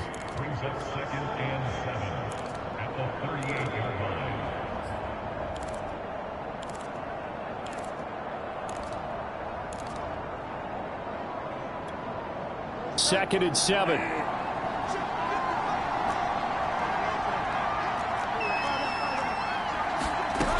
They'll keep it on the ground. This time it's Gordon. And he slips up past the 45 before being tackled. A 10-yard pickup, and it's enough for a Broncos first down.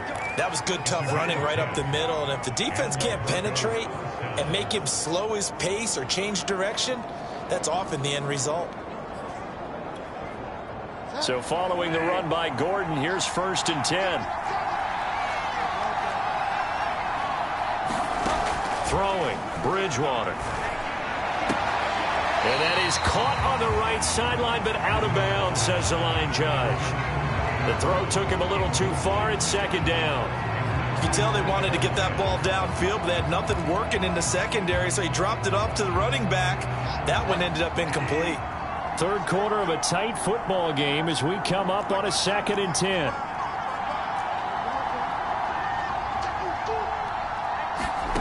Throwing is Bridgewater. And he works his way past the line of scrimmage and then slides to a hole. He'll end up getting 5 out of that, but now they're looking at third down. Now, how about that play? He took a possible negative and turned it into positive yardage and slid down to avoid taking a big shot. Excellent job getting down and avoiding the big hit.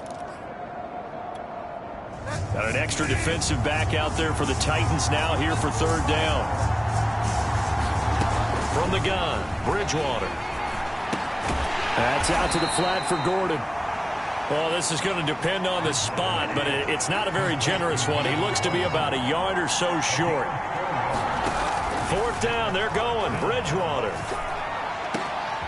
He's got a man. It's Sutton. That's complete. And he goes down, but not before getting this inside the 25. A big pickup there, 20 yards as they convert on fourth. Locke throwing complete here to Judy. And they've got it inside the 10 at the 8. Another good gain. That's now 35 yards combined on those last 2 plays. First and goal, Melvin Gordon. And he will maneuver his way down to about the 7. It's a gain of a yard, and it'll set up second and goal. I have to think a major focus of the halftime meetings had to be figuring out how to create space for the running game to get operating. Well, what you pointed out to me at half seems accurate. That line has struggled to sustain blocks. Yeah, I would agree with that totally. They've got to focus on staying on their double teams at the first level, make sure that block's secured before they slide off and try and chip someone at the second level. So they've been in the red zone 3 times, and it's yielded just 3 points. Can they find the end zone here on second and goal? And that'll get him halfway there as he takes it from the 6 to the 3-yard line. Big play coming here. It's third and goal. They'll run it with Williams. And he is into the end zone for a Denver touchdown. Javonte Williams. A 3-yard touchdown run. And the Broncos have taken the lead. Well, they decided to run it in and got it done on third and goal. A lot of times that's a passing play. And the kicker just has to come out for the PAT. He can breathe a sigh of relief as well, right? Although I don't know if he's really breathing a sigh of relief. I think he likes to put 3 points on his ledger. Extra point from McManus is good. And the lead is now 10-7. So that one a pretty time-consuming 10-play drive. And it was the rookie Javonte Williams who finished it off with a touchdown run.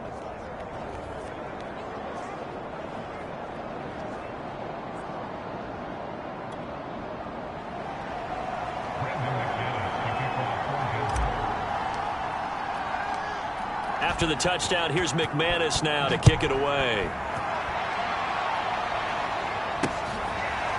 And here comes a return from the middle of the end zone. And no return here for Evans as they will bring this out to the 25. Here's Tennessee ready to begin this drive offensively. And here we are almost through 3 quarters of play, and this passing game still has not really found any kind of rhythm. Put it mildly, because they're not even over 100 yards yet. And in today's NFL, where it's a pass-first league, that is quite surprising. Not many teams patient enough to stick with the run.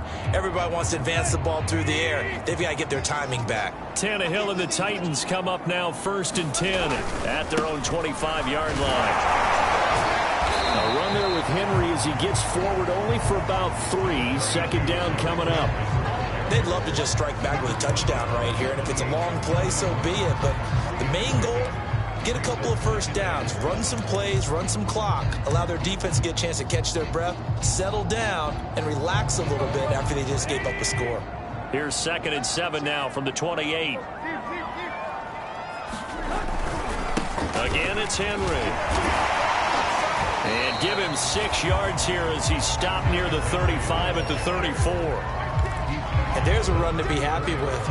Good, solid yardage. He'll take that anytime you hand the ball to a back.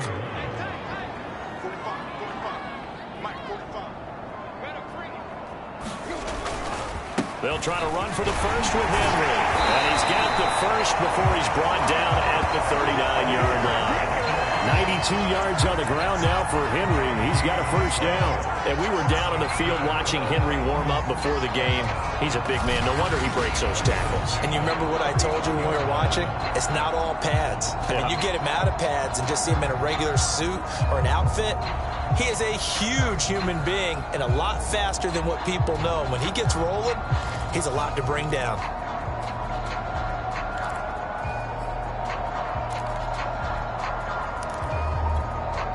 So from the 39 now, they'll come up on a 1st and 10. Henry will get it. He's been busy today.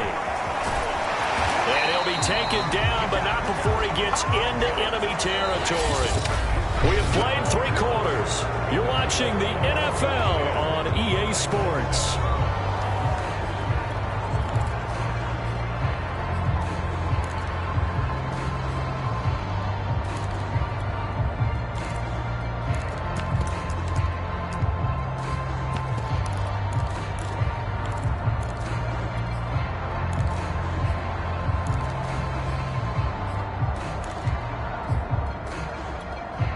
So a 1st and 10 now in Denver territory at the 49-yard line.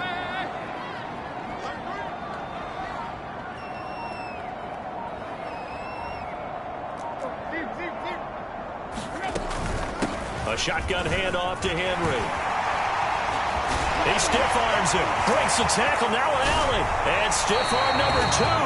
And he'll go out of bounds inside the 15-yard line. A big play on the ground there. It goes for 36 yards. Another carry for their leader and a good one. It's crunch time. They'll need him to continue to be productive in both the run and passing game.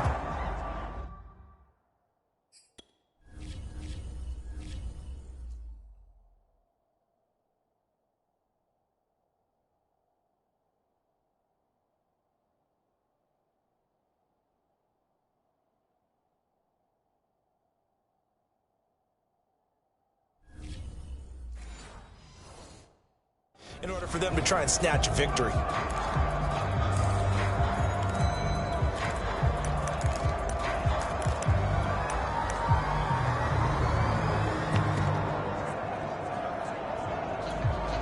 So how about this for field position after the big play? Inside the 15 now as they come up on 1st and 10. Henry running right. And he's going to get forward for about 5, but that may be coming back. What say you, Mr. Referee?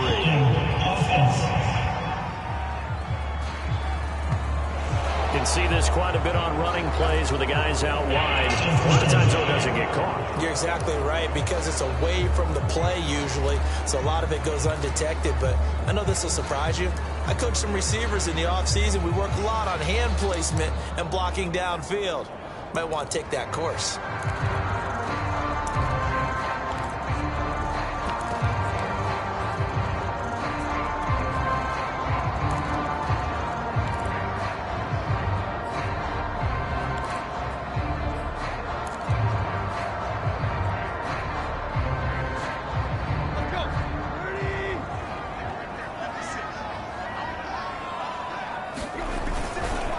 After the penalty, it's Henry. Even with that broken tackle, he'll be brought down short of the 15. It's a gain of 3, and it'll be second down. He's had success on this drive, but not on this play. Finally, they bowed up defensively. I think they were determined not to let him take it pretty much all the way down the field. Yeah, it looks like they handled their run responsibilities correctly this time. When we call them run fits, everyone was in the right place. 2nd and 14.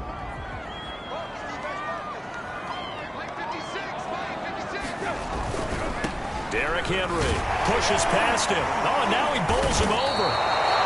153 yards rushing for him now as he has been tremendous all day long. Well, partner, I know this type of running back. I mean, this size, this intensity usually gets better as the game goes on. I just tell you from experience, the first few quarters, oh, you're eager. You come running up there, I'm going to tackle this guy. By the 4th quarter, you're coming up and thinking about it. And D-line wearing down 4th quarter. Yeah, that's not a guy they want to see consistently. Now Tannehill. Open man Julio. Touchdown, Tennessee. Julio Jones. 2 catches, 2 touchdowns here so far. And the Titans are going to retake the lead. Plenty of scoring here of late, and our lead changes hands now in the 4th quarter. Yeah, they just gave up a touchdown the other end, so they knew that with time getting short, they had to put something together here, and they were able to do so and retake the lead right back. McCann now for the extra point.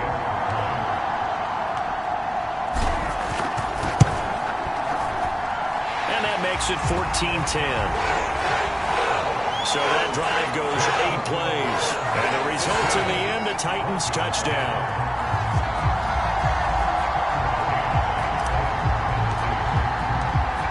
McCann's got it teed up.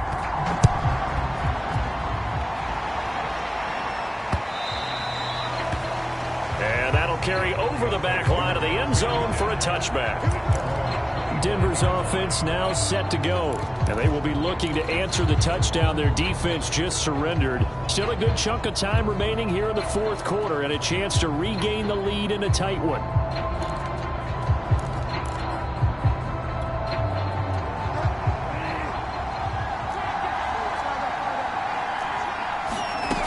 They'll start on the ground. This is Gordon on first down. And this will be a gain of 5 as he gets it to the 30. That's a really nice, tough run inside, and they gained 5 yards on it. And to be frank about it, most offenses don't expect to get 5 yards on a play call like that. So when they do, they go back to their huddle with a little pep in their steps. They're starting to think that they're starting to dominate the line of scrimmage.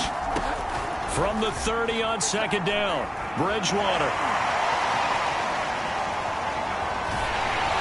And that'll fall incomplete. He was hit just as he let that go. And now it's 3rd down. Tell you what, partner, after he ices down, he's going to need a nice long soak in a hot tub after this one. He's been under duress the entire game. And once again, hit as he throws. Fortunate that one wound up incomplete.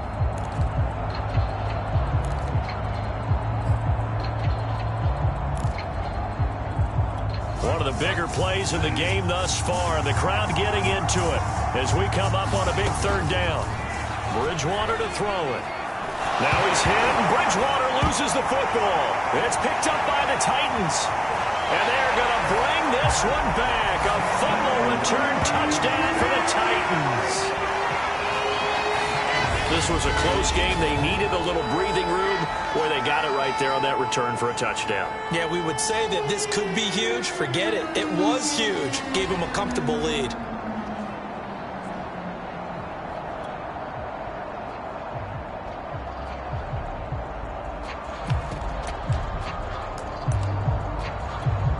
McCann for the point after.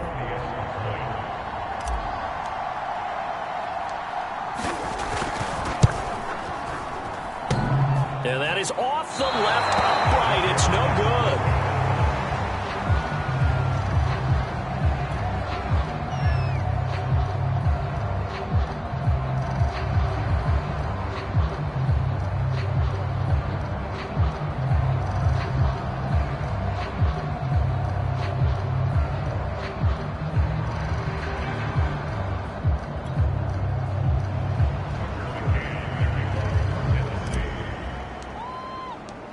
And you can bet they're preaching two hands on the ball here as the kick's away following that fumble return. And this will not be returnable. It's out of the back of the end zone for a touchback. And the football going back over to the Denver Broncos. And the script really is flipped for them. The momentum on the other sideline, and now they have to try and battle back from a 2-score deficit.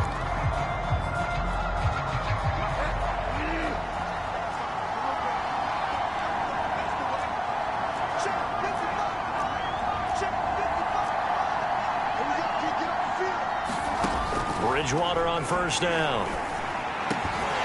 And that one drops down, incomplete. Good coverage there, forced the ball free, and it's second down. That's an excellent play by the defender. He diagnosed that one, closed quickly, and helped force the incompletion. An incomplete pass leads to 2nd and 10 from the 25. To throw, Bridgewater. Flush to his right. He finds his man, complete. It's Patrick. And he'll be out of bounds just shy of the 40.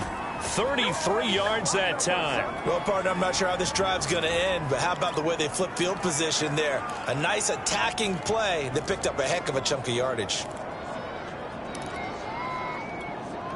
So the big play gets him across midfield now for 1st and 10.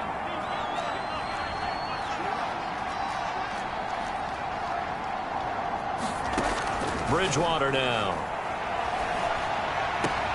And Gordon's got it. And they're able to get this one past the 30 to the 25-yard line. 17 more yards on that one as they keep the drive rolling.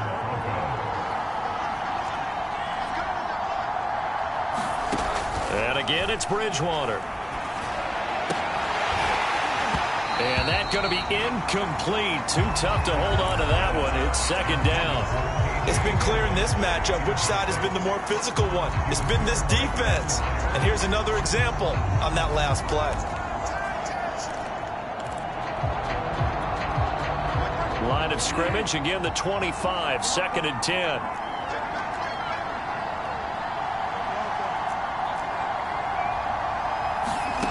Bridgewater. And this one nearly intercepted. Boy, that would have been a great time for their first pick. But instead, it's 3rd down. We've seen that the deep ball's been a part of their game plan all afternoon, but they've had trouble hooking up on it, unable to successfully find the end zone over the top.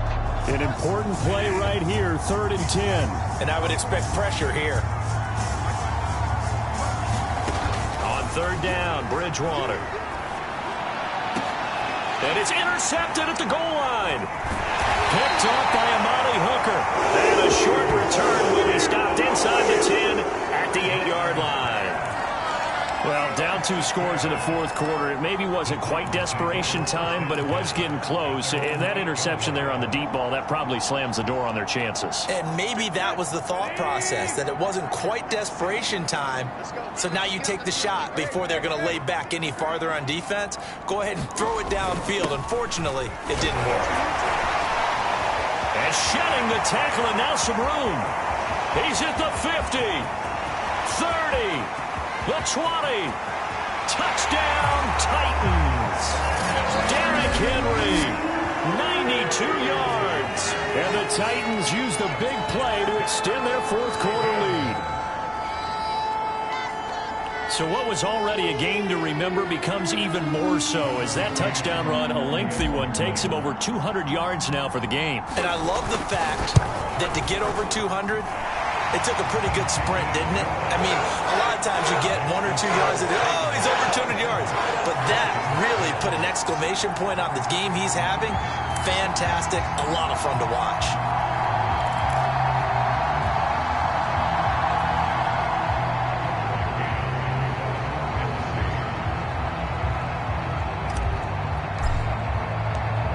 McCann's got it teed up.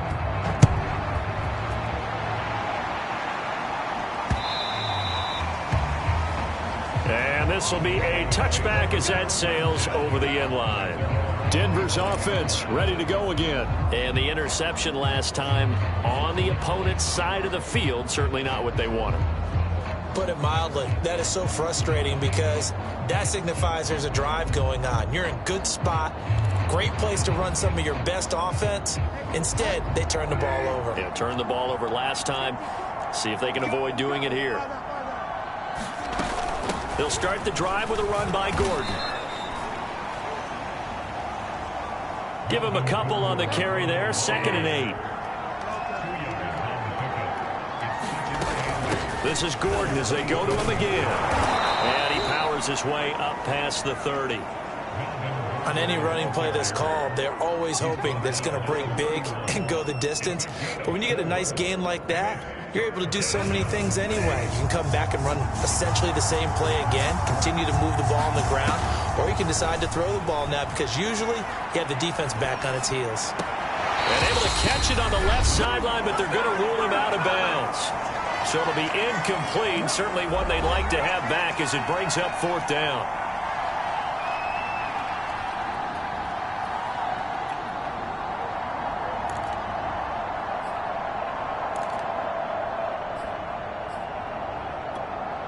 So it's Bronco football as we get you reset here. They come up on a 4th down situation with things not looking particularly rosy. Now Locke, gotta have this one. Now a desperation throw deep downfield. A fight for the football, and it's intercepted. Picked off by Janoris Jenkins.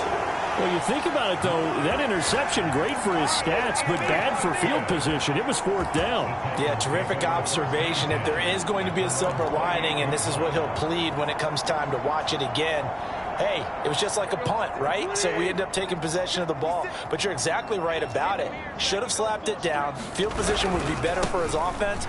But how many times do you get a chance to make an interception that you turn it down?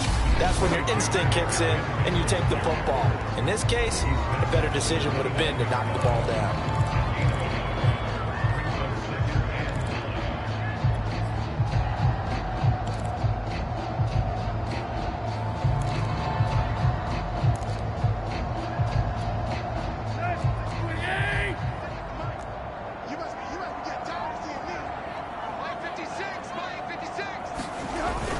Henry again on 2nd down. Only gets 3 yards there on the heels of the 1-yard pickup. Sets up 3rd and 6.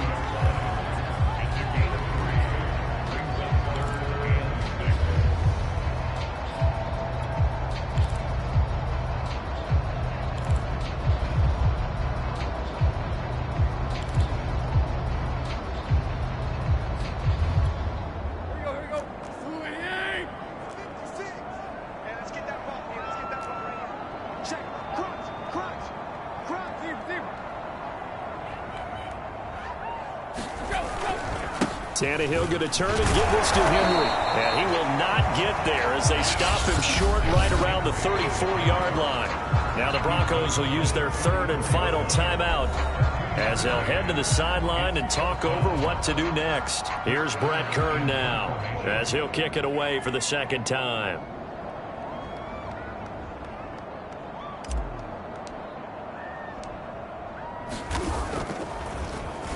His first punt, 45 yards. This looks good as well. A 40-yard punt, 5 yards on the return. Here's the Denver offense now as they get set to take over here. They're down big here late. I don't know. You just one last drive here for pride? Some people like to do that.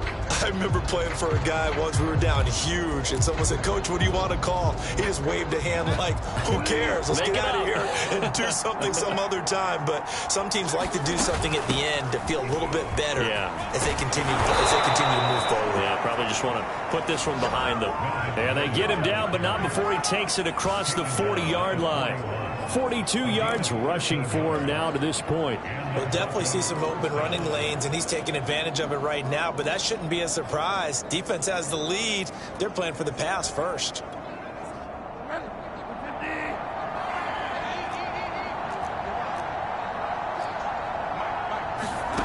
Bridgewater now looking to throw on first. And down he goes. The pressure getting to Bridgewater.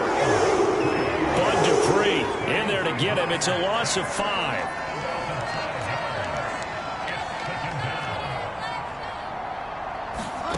Another try after the first down sack. Bridgewater, he's going to let it fly. It got his man complete. And he just falls short down at the 1-yard line. They'll try and punch it in. Gordon, and a little bit of a consolation prize there. He's into the end zone. Won't win him the game, but they do get the score with all zeros showing. But some fantasy players are really happy with that score. Doesn't affect the outcome, but, hey, nice job there to put it in the end zone for the final play. Could it affect other things? Sometimes these types of scores are ones that we don't consider big at the time. Then later on we find out maybe that was a tiebreaker. Yeah. Or, of course, in the fantasy football world, these points mean a lot. A lot there. The extra point here is good, but the late touchdown can only draw the score a bit closer as this game is over. Well, on the one side, if you try to take away something positive from this game, they played to the final whistle, getting the touchdown there on the last play, but still, all for naught, really. Yeah, I'd say give them points for positivity. I like that. That part is good. But I often wonder, when the game is settled and the clock is run out, do we really need to kick the extra point? Oh, yeah. It's silly. It's silly. It doesn't make any sense to me. I know that people have explained before, well, you got to play it all the way through. Come on, this thing was done.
Today, from Arrowhead Stadium in Kansas City, this is the NFL on EA Sports.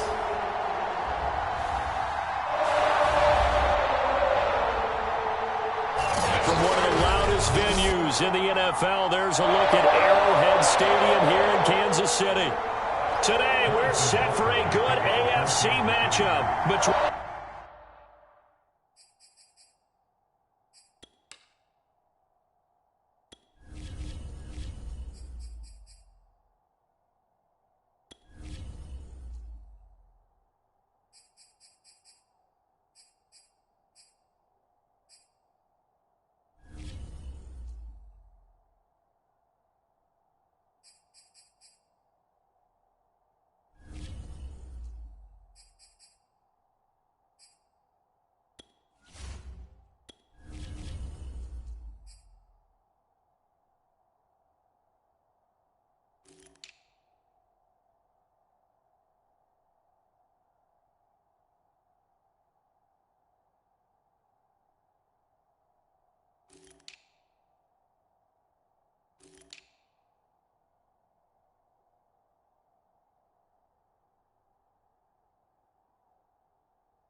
the Denver Broncos and the Kansas City Chiefs.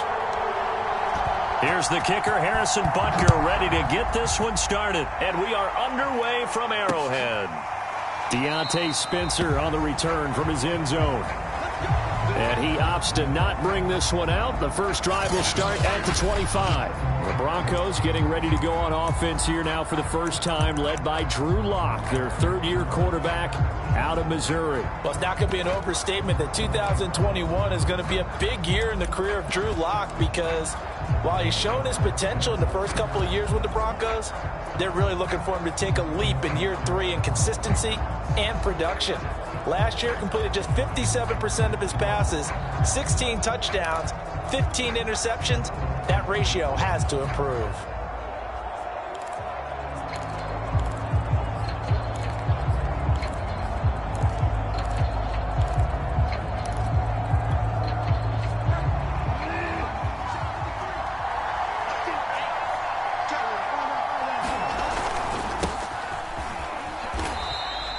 He'll wind up getting a yard on the game's first play at second down. Yeah, things were pretty stacked up there in the middle of the line. A lot of bodies, not much space. I think ultimately he was fortunate to get anything out of that run.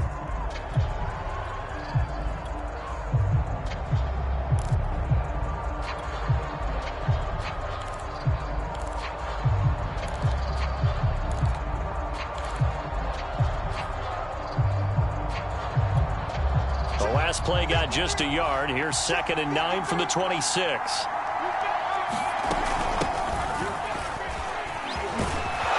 And they're able to get this one across the 35. A 10-yard pickup, and it's enough for a Broncos first down.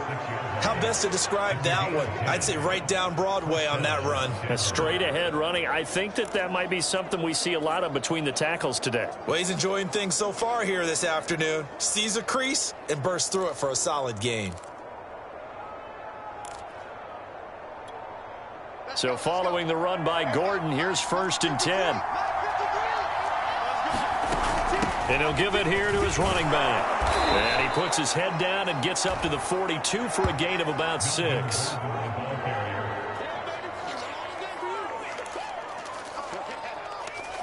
Now, Brandon, that's the way you want to run the football. There should almost be quote bubbles above the offense right now. Bam, boom, biff. That's how they feel good about moving the football.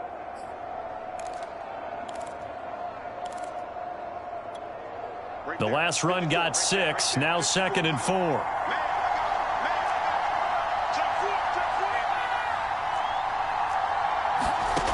Lock going to throw. Got an open man here, and it's K.J. Hamler. And he'll be brought down with a first down as the tackle's made at the Chiefs' 29-yard line. That's good for 28 yards. So the defense blitzed. A nice job picking that up, completing the pass. And how in sync was the quarterback and his center on that play? They saw the blitz, made the appropriate calls, got the line engaged because now they know there are going to be extra guys coming at the quarterback, so they got their assignments down pat and kept them away from him, and he's able to step up in the pocket and fire one now for a really good strike. That time he was looking for Jerry Jeudy. That'll bring up 2nd down. Well, they've got man coverage on the outside, and my scouting report on these DBs tells me that they love to take matters in their own hands. They want man coverage, not zone. And there was good coverage there that forced the incompletion.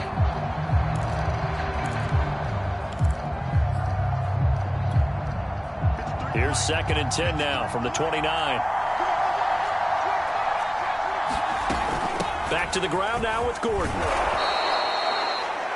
They get 6. That'll leave them with 3rd and 4. That's a really nice job by them picking up the run blitz and detecting it and blocking it and turning it into a nice run. And a lot of times you think if you blitz a running play, you're going to smother it. But a lot of the blitzers, they come in a little bit high. They don't have great leverage, and they're easily blocked and turned to the side. Now on 3rd down, an extra DB out there for the Chiefs.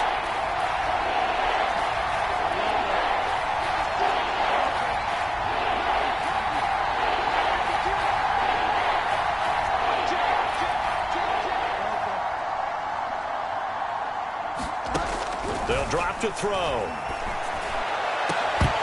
And this one dropped in the end zone. Looked like a touchdown, but not to be, and now it's 4th down.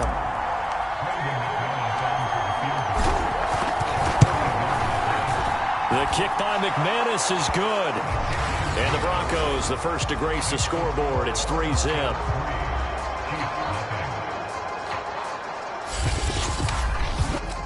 In the end, the opening drive, Charles, does yield points. Maybe not the touchdown that they wanted, though. Yeah, but bottom line, they wanted to get something out of that drive, and they did that. 3 points, they won't turn that down at all. After splitting the uprights, McManus to kick it away.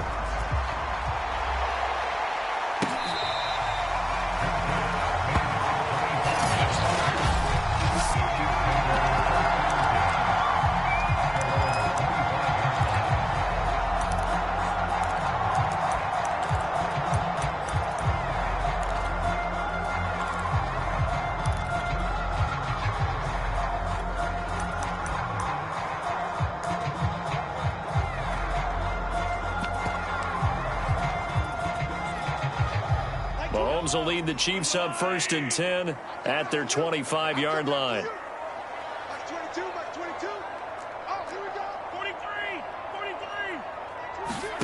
From the gun, it's Mahomes. Well, this is intercepted, intended for Hill. Picked off by the rookie corner, Pat Surtain. takes this one back into the end zone. And the Bronco defense has a touchdown. We constantly talk about defenders having great vision and being able to see plays unfold and make their own plays. But you also have to have good feel as well, because you can't see everything out there. See the play unfold, feel what's going on, and then get to the right spot and make your own play. And in this case, it turned out to be a highlight one.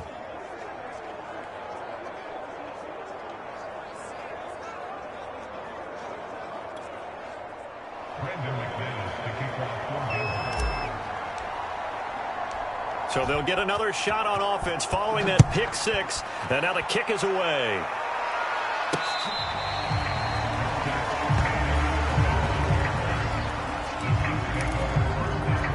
Kansas City taking the field for their second drive. They'll look to get something started. They need to, down 10-0 early, as they've got it 1st and 10.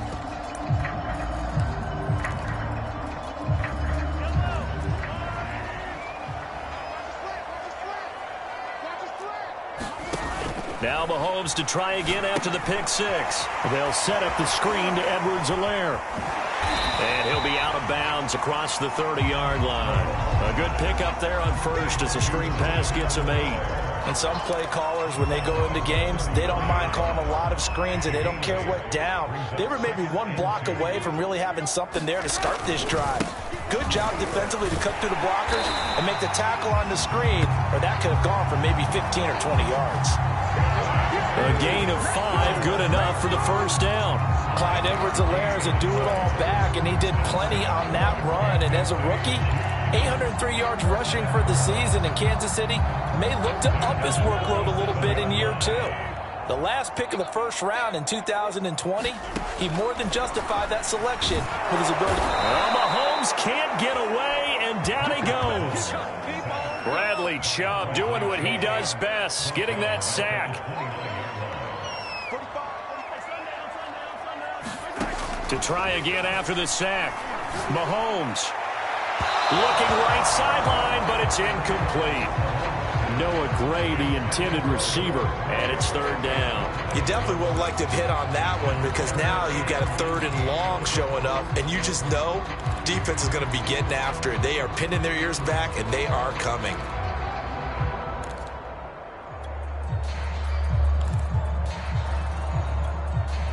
An incomplete pass on that last play, and that means they'll need to come up with something here on 3rd down.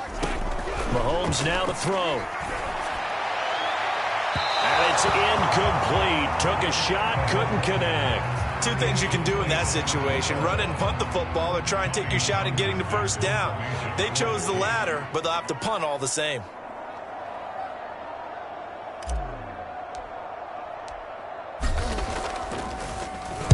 On is the punter Townsend as he gets this one away. 43 yards on the punt, return of 4. So now the second drive offensively coming up for the Denver Broncos. They're looking sharp, out early to a 10-zip lead and looking for more as they've got it 1st and 10.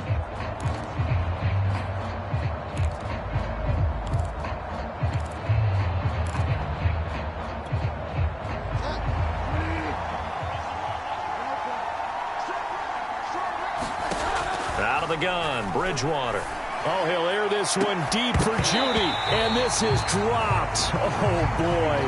A chance for a big play early, but he could not secure it. That time he was looking for Jerry Judy. And now it's 2nd down.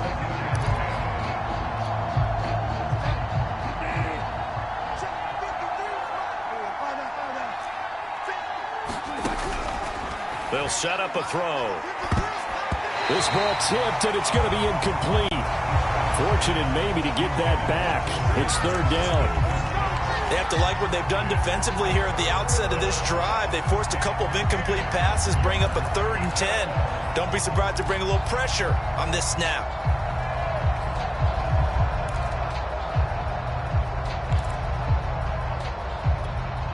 So back-to-back incompletions, and that has them staring at a 3rd and 10.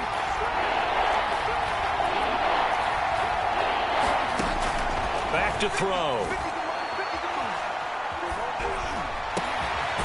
He's got his 6'5" receiver. That's Tim Patrick. A good pickup there of 20 yards. Now Gordon on first down. Despite the heavy running, he'll be hit and drop shy of the 45. 5 yards is the tally on first down. That brings up 2nd and 5. Brandon, 5 yards on that run. Let's get back to the huddle and make sure if you're a back, you spend time with your offensive line and give them credit. Hard to move those 300-plus pounders at the line of scrimmage, and they did for a significant chunk of yardage. And he's going to be met at about the 43. 3 yards is half of what they needed. Now can they get the other 3 here on third down? I do know from experience that when you slow down someone's running game, you're now doing the dictating on defense. And guess what? Now you're getting ready to tee off on their quarterback because they have to throw it all the time. But you still have to be alert for the draws and other plays of that nature to make sure you don't get hurt. And this one is incomplete. Well, it certainly appears that they're going to try and keep getting him the football. It's the 3rd time they've looked in his direction. Unfortunately, haven't completed one yet, but I'm not sure they're going to shy away from him. They feel like they've got something there, and they want to capitalize on it. I think you're right. We're only in the first quarter, so a lot of opportunities ahead.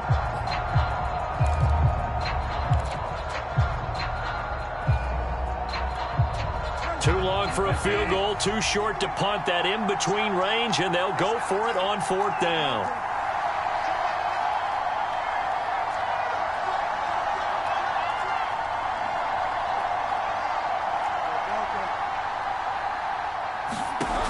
Back to throw here. And it's incomplete. They cannot convert, and they turn it over. The Broncos unable to convert here on 4th. And the Chiefs' defense comes up with a stop. Even though they didn't get it, probably the right call. Too long for a field goal and just not a whole lot to gain from a punt there. Yeah, you wouldn't have really netted very much yardage if you punt the ball, right? And the thing about a field goal, and you know this from so much experience, the longer the field goal, the lower it comes out off the kick, right? Which means it's got a better chance of being blocked. So you're taking a chance either way. I like the fact they went for it.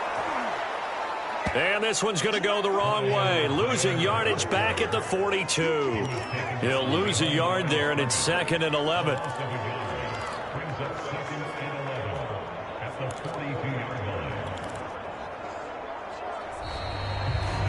10-0 the score after 1 on EA Sports.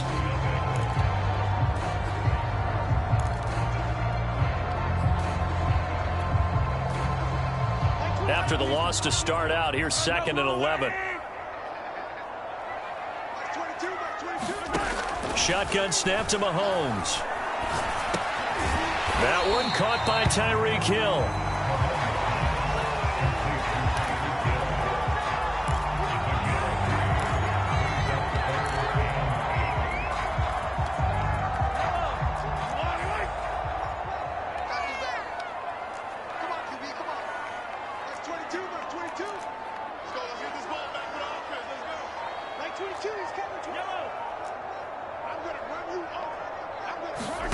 Throwing is Mahomes on 3rd.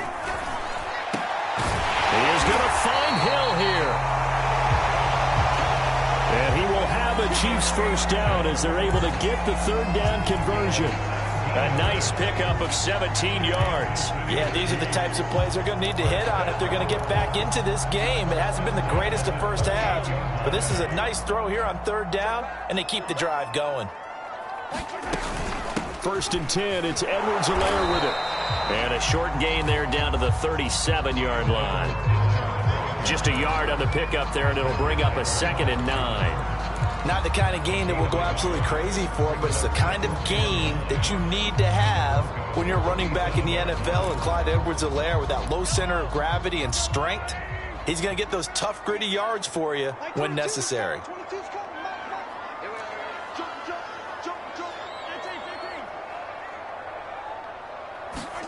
On 2nd and 9, Mahomes looking downfield for Kelce.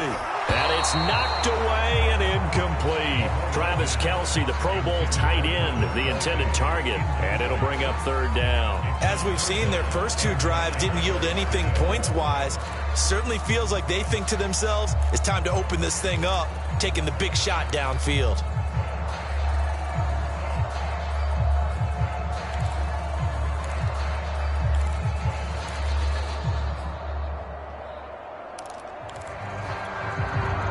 So third down, they need to get to the 28 for a first. Working from the gun, Mahomes. Trying to find his tight end, Kelsey, and it's intercepted. Picked off by Justin Simmons. And a big turnover there as his guys will get the football back. So cancel the interception, pass interference. And you know what else gets canceled? The return yardage. Makes the play, but now it's all for naught. A real field flipper there as all of a sudden they've got a first down in the red zone. Now he's going to swing this one out to his running back. And they'll go backwards here, losing yardage to the 14. That one unable to develop, never got going. A loss of a couple, and it's second down. Well, that's not exactly how they drew that one up, nor practiced it, because on first down, you're trying to get some yardage to set up second and third down calls. In this case, had to drop it off to his running back, but boy, they closed quickly on that one and stopped him behind the line of scrimmage.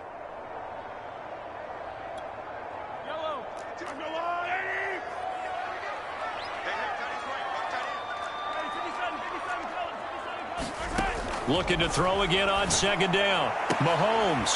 And in for the Chiefs touchdown. Mahomes hitting his favorite target, Travis Kelsey, on the touchdown pass. And the Chiefs are able to get this back within a touchdown. A good tight end is a heck of a weapon for any quarterback, especially when you're able to create some mismatches. Sometimes they work against a linebacker, sometimes they work against a smaller defensive back. But when they find it, they go to it, and it often results in touchdowns. Harrison Butker is on for the extra point.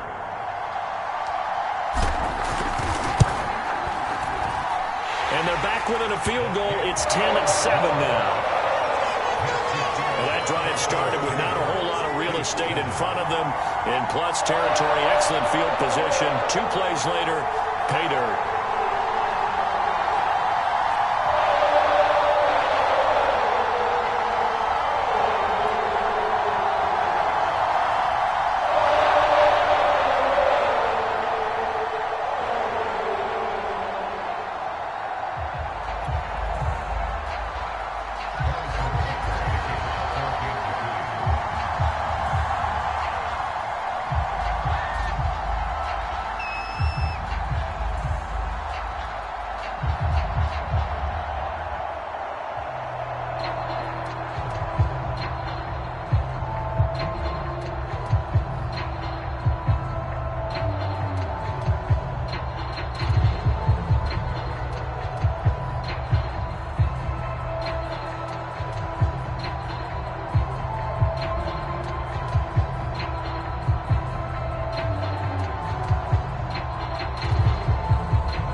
Now after the touchdown, here's Butker on to kick it away.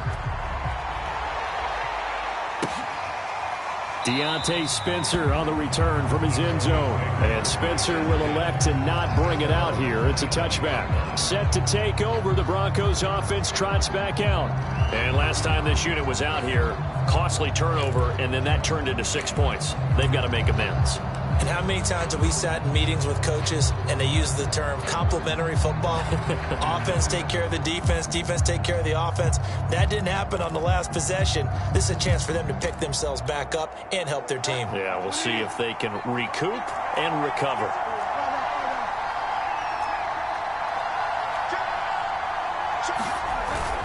They start the drive on the ground. It's Williams. Williams is going to have the first down and a little more. He gets it across the 50 and down to the 48. A big chunk on the ground there, 27 yards. Sometimes those lines that are drawn on a grease board or in a playbook, they come to life out on the field, don't they? And we just saw that on that outside handoff to the right. That right tackle, he gets excited for that call, doesn't he? He does, because he just wants to dominate his guy and say, listen, I was the point of attack. I took care of business. That's why you're able to get downfield and add all those yards to your total. Yeah, really nice gain there. First down, Bridgewater. Throw over the middle, secured by Gordon. It's a gain of 5, and that'll make it second down.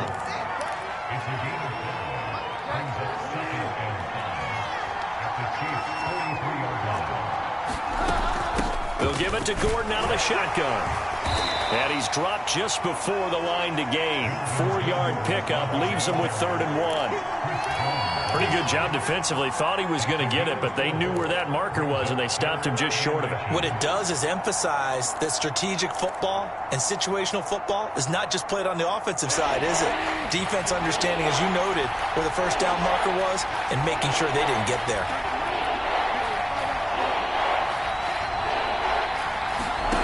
Third and short yardage, Bridgewater. Open man is Gordon, complete.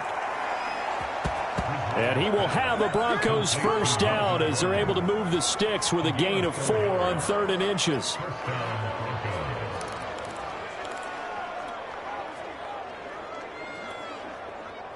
Two minutes remaining in the first half, 10-7, our score. Let's go. Let's go. Let's go.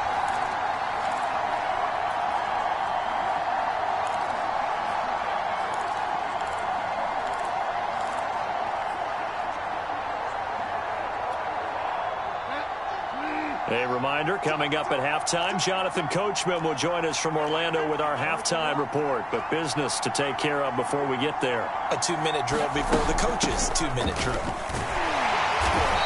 And a short gain down to about the 33. It was Jaron Reed who got him down.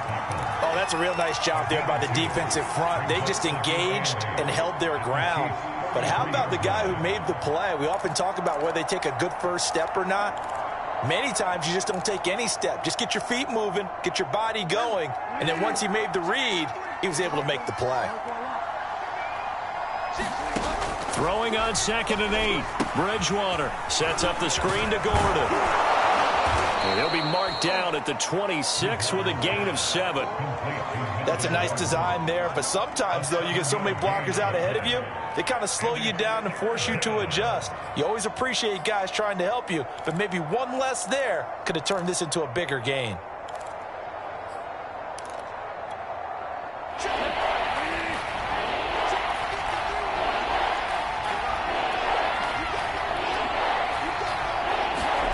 Bridgewater on 3rd and 2. He's going to drop this one down to Gordon. And he'll be brought down with a first down as the tackle's made at the Chiefs' 14. They pick up 12 on the play there, and they move the chains. So many times in my career I've heard coaches talk about completions are one thing, but as long as we're there at the catch and we get guys on the ground, we can live with that. But if you're going to give up 10, 12, 15 yards after the catch, then your defense is going to be in a lot of trouble. Here's a 1st and 10 at the 14-yard line. From the red zone now, Bridgewater. This is Gordon on the dump-off. Touchdown, Broncos! Melvin Gordon, a 14-yard touchdown. And the Broncos will extend their lead. CD, it seemed like they were so focused on the guys out wide, they forgot about him out of the backfield. That's a really good point because you've got to communicate, and oftentimes when you start counting receivers, that's exactly what you do. You start from the widest receiver, work your way inside. Who gets lost sometimes? The back in the backfield. That's exactly what happened there. And he got into the end zone. McManus's point after is good. And his guys will take a 10-point lead.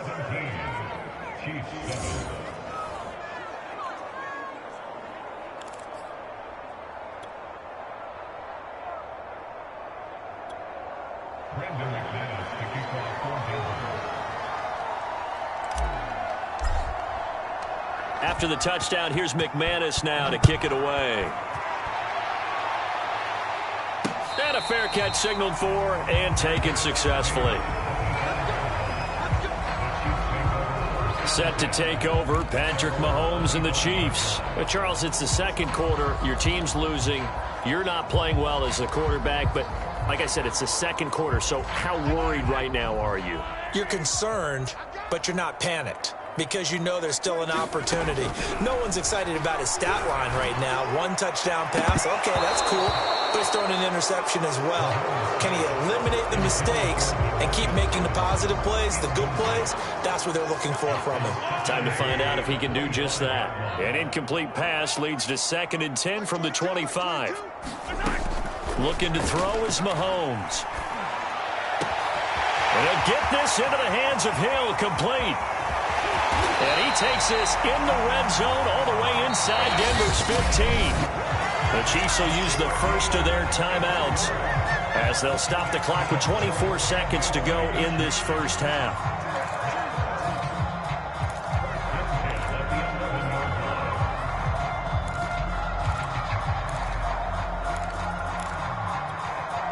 A real field flipper there as all of a sudden they've got a first down in the red zone.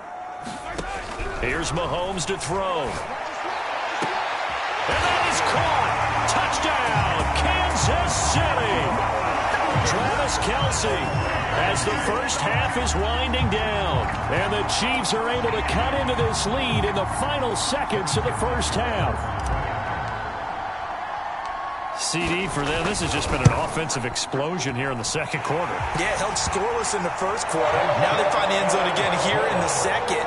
Sometimes you just have to have some patience. A lot of people think it's always an adjustment. You have to change what you're doing. Sometimes you just have to do your game plan just a little bit better. And I think that's part of what we're seeing here.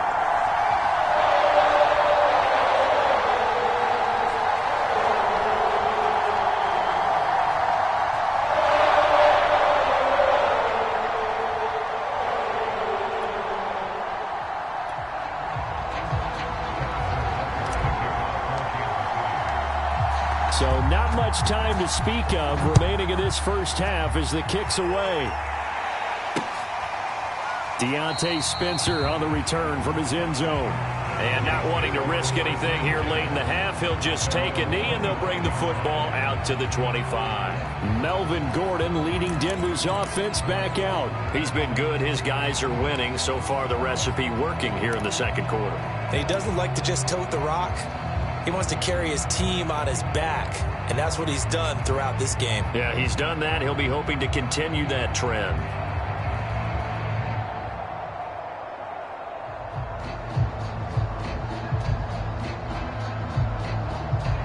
Clock at 20 seconds to go in the half as they come up 1st and 10.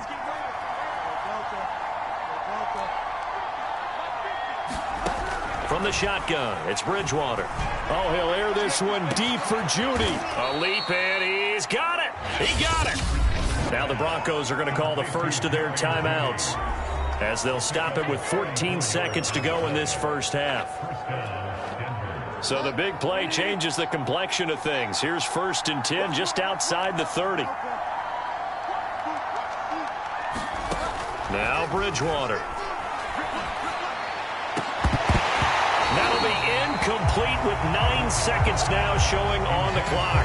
I know at times people think we use it too often, but you've got to be able to throw guys open. And when you read zone, you've got to stick it in there before your receiver gets to the next guy in the zone. Otherwise, you bring him into the play. And that's precisely what allowed that defense to disrupt the pass.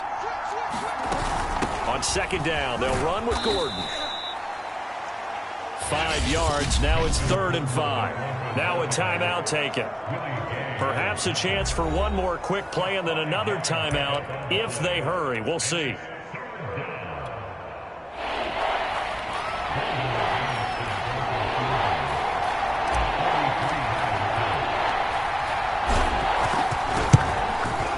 And McManus able to put it through. And they stretch the lead to 6. It's 20-14 now.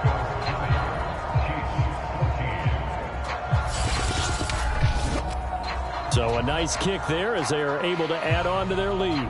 And that's exactly what you're looking to do. Maneuver yourself into range. That way, if your drive stalls out, you're able to get something out of it. And they do so right there.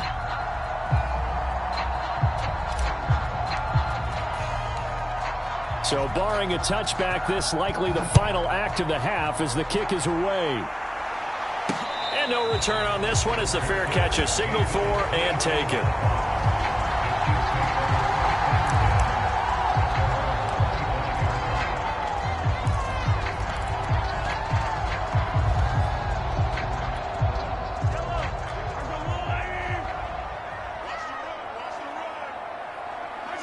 The final second ticks by, and that's going to do it for the first half of play. So we come upon half. You want the third quarter already? No problem. Let's do it.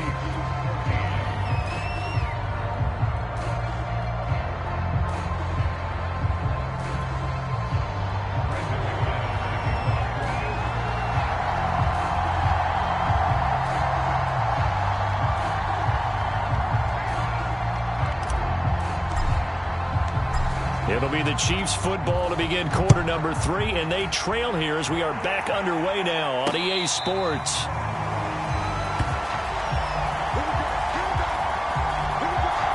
Travis Kelce and the Chiefs set to take over again. And what can they do to better account for him? Because they haven't accounted for him well so far, as we see here on your screen. They may have to draw up coverages they haven't run so far. They have to create something on the fly because he's beaten everything. And when you watch this game unfold, you keep thinking to yourself, is it 2 men, 3 men? Maybe even a 4th guy may have to go and account for him. But right now, he's shredding the defense. Yeah, 2 touchdowns, over 100 yards. The KC offense out of the huddle, ready for their next drive. And they're on the short end of the scoreboard here. Charles, what adjustments, if any, do you think they need to make for the second half? Well, paraphrasing the gold medal hockey winning coach Herb Brooks, I just say you continue to play your game. Throw the ball. They had success doing it in the first half, so make sure you keep getting the ball to your playmakers, a little bit more to the perimeter perhaps, but above all, play your game. Following the pickup of 4, here's 2nd and 6. Now here's Mahomes. And that falls to the ground, incomplete. A nice job of bodying him up defensively, and now it brings up 3rd down. Mecole Hardman, the intended target. 3rd down here.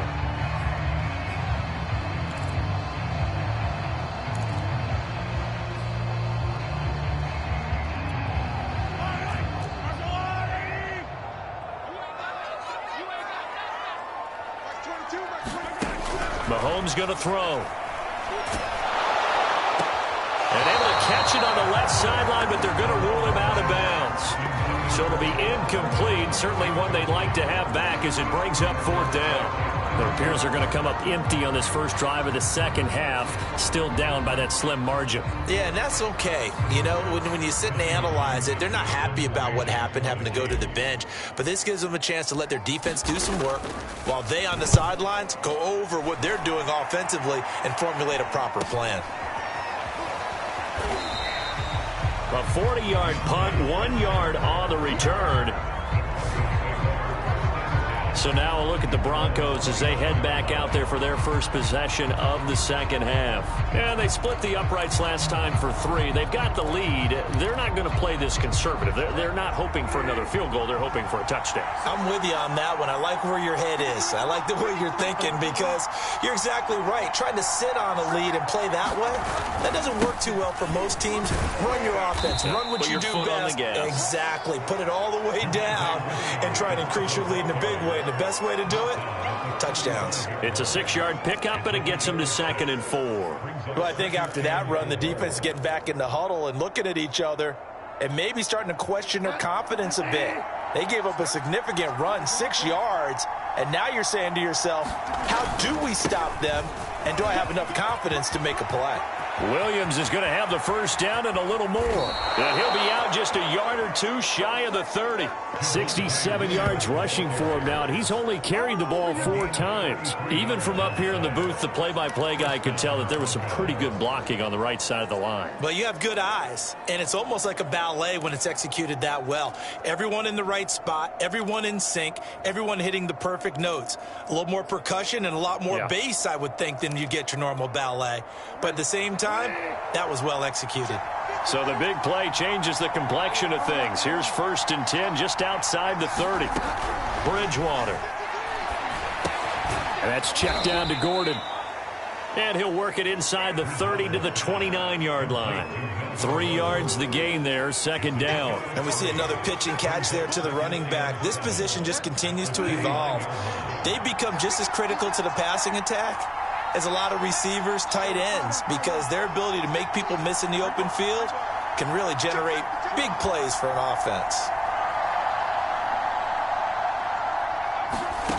From the 29, Bridgewater escaping the pressure right. Incomplete, but a penalty flag is down in the backfield. Let's get the call.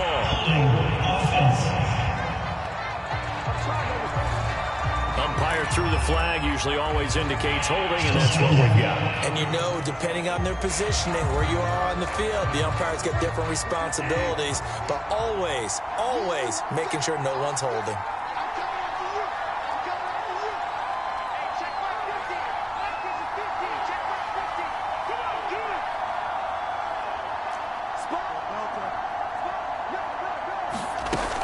Following the penalty, here's Gordon. And down inside the 35, he goes to the 32-yard line. That was a really nice run there to bring up 3rd and short. After the incompletion on 1st down, it's awfully nice to have a running back that you can hand it to and put you back in a good situation.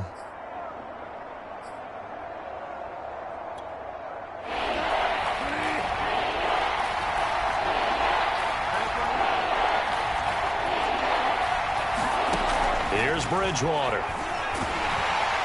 And he's going to go down. They get to him back at the 40. Mike Hughes came crashing in that time, got the sack. Partner, you know what I'm going to say before I even say it. Yeah, you just cannot take a sack in that spot. You're exactly right. You can't take a sack in that spot. Potentially now a 3-point swing right there.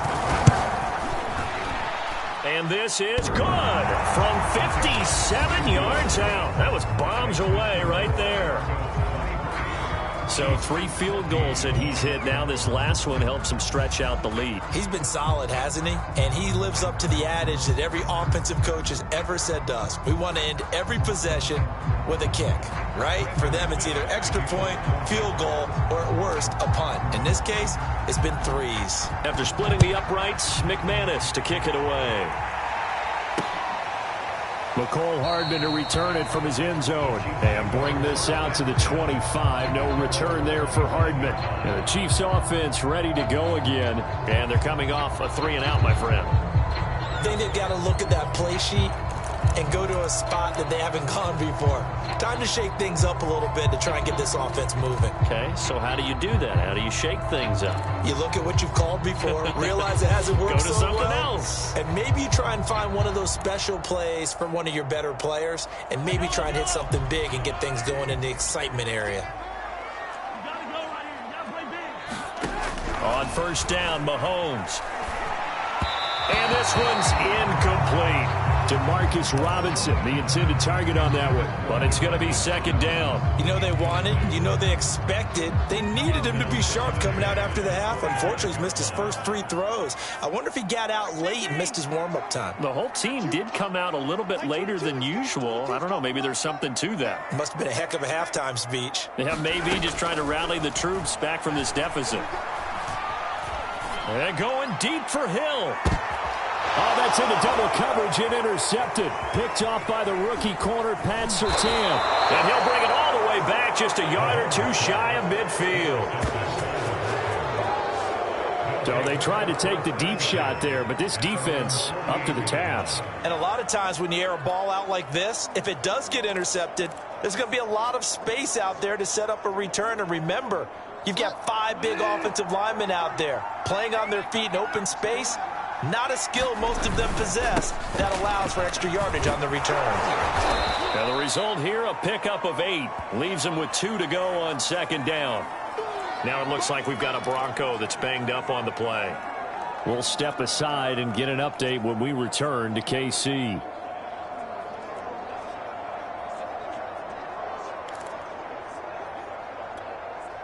Eight yards the tally on that 1st down run. Here's 2nd and 2. Again, it's Williams. And he'll get it inside the 40 to the 39. A gain of 5, good enough for the 1st down. And a run like that shouldn't surprise anyone who's ever seen Javonte Williams play. Compact, strong, physical runner. He ran for 1,000 yards at North Carolina last year. In fact, it was over 1,100. And 19 touchdowns in addition. And that's despite sharing the backfield with another 1,000-yard rusher, Michael Carter, who was taken in the 4th round by the Jets. Najee Harris and Travis Etienne were taking over him, but many thought that Javonte Williams might be the best back in the draft. And if Noah Fant keeps making catches like that, it might not be too long till we say he's one of the top 5 tight ends in football. When he was drafted, that was the expectation. So the ball down to the 16 here for 1st and 10.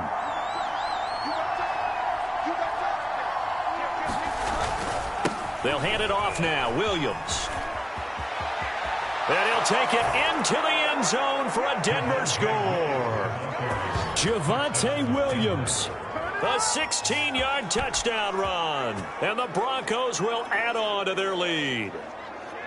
So the first drive ended in 3. This time they take it down and punch it in the end zone. So that first drive felt like they were just gathering knowledge, didn't it? Just enough to kick the field goal on the first one. And the second time, they put it all together and got it all the way to the end zone. They're going to give it to Gordon. And he is into the end zone to bump the lead up 2 more. Needed a couple yards for the 2-point try. They go to the ground game, and it works. And sometimes it's the exact right thing to do because a lot of teams play you for the pass, so you spread people out, decide to run the football. You often find good running lanes.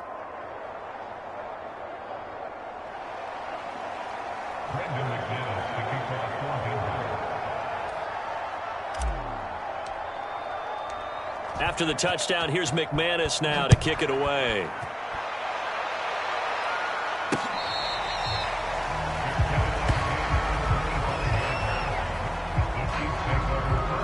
Kansas City's offense now set, ready to go. And following the interception, just any interception, are you a little bit more cautious when you start that next drive, or no, you just throw that out the window? I think you are. I don't think that there's any way you can run back out there and go, totally didn't affect me. Let's just go ahead and be loose with the football again. You're going to take care of it, but you have to be careful about being too cautious because now you can't run any offense at all. Still want to attack. We'll see how they attack them here. Mahomes will lead the Chiefs up 1st and 10 at their own 25-yard line. Trying to shake off the interception from the last drive. He'll look to throw. And he takes a shot on the release as this will be incomplete. Demarcus Robinson, the intended target on that one. And that'll bring up 2nd down. Well, we always talk about how you've got to be quick when you go through your progressions, and here's another prime example. Trying to look downfield, he was standing in the pocket, but just couldn't find anyone open, could he? No, not enough time. They hit him and forced that incompletion. And Mahomes misfires again, and it's in. Now the ball comes loose, and I think they are going to get this one back. Boy, that would have been something, double turnovers, but instead they'll keep the possession on the INT. Well, if these get... And now before the ball changes hands, they're going to take a look at this just to make sure that they have it right.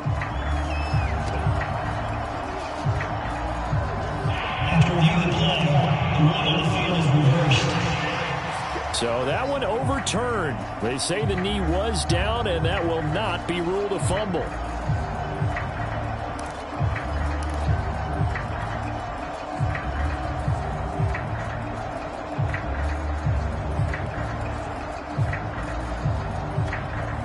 From the 34 now, here's 1st and 10.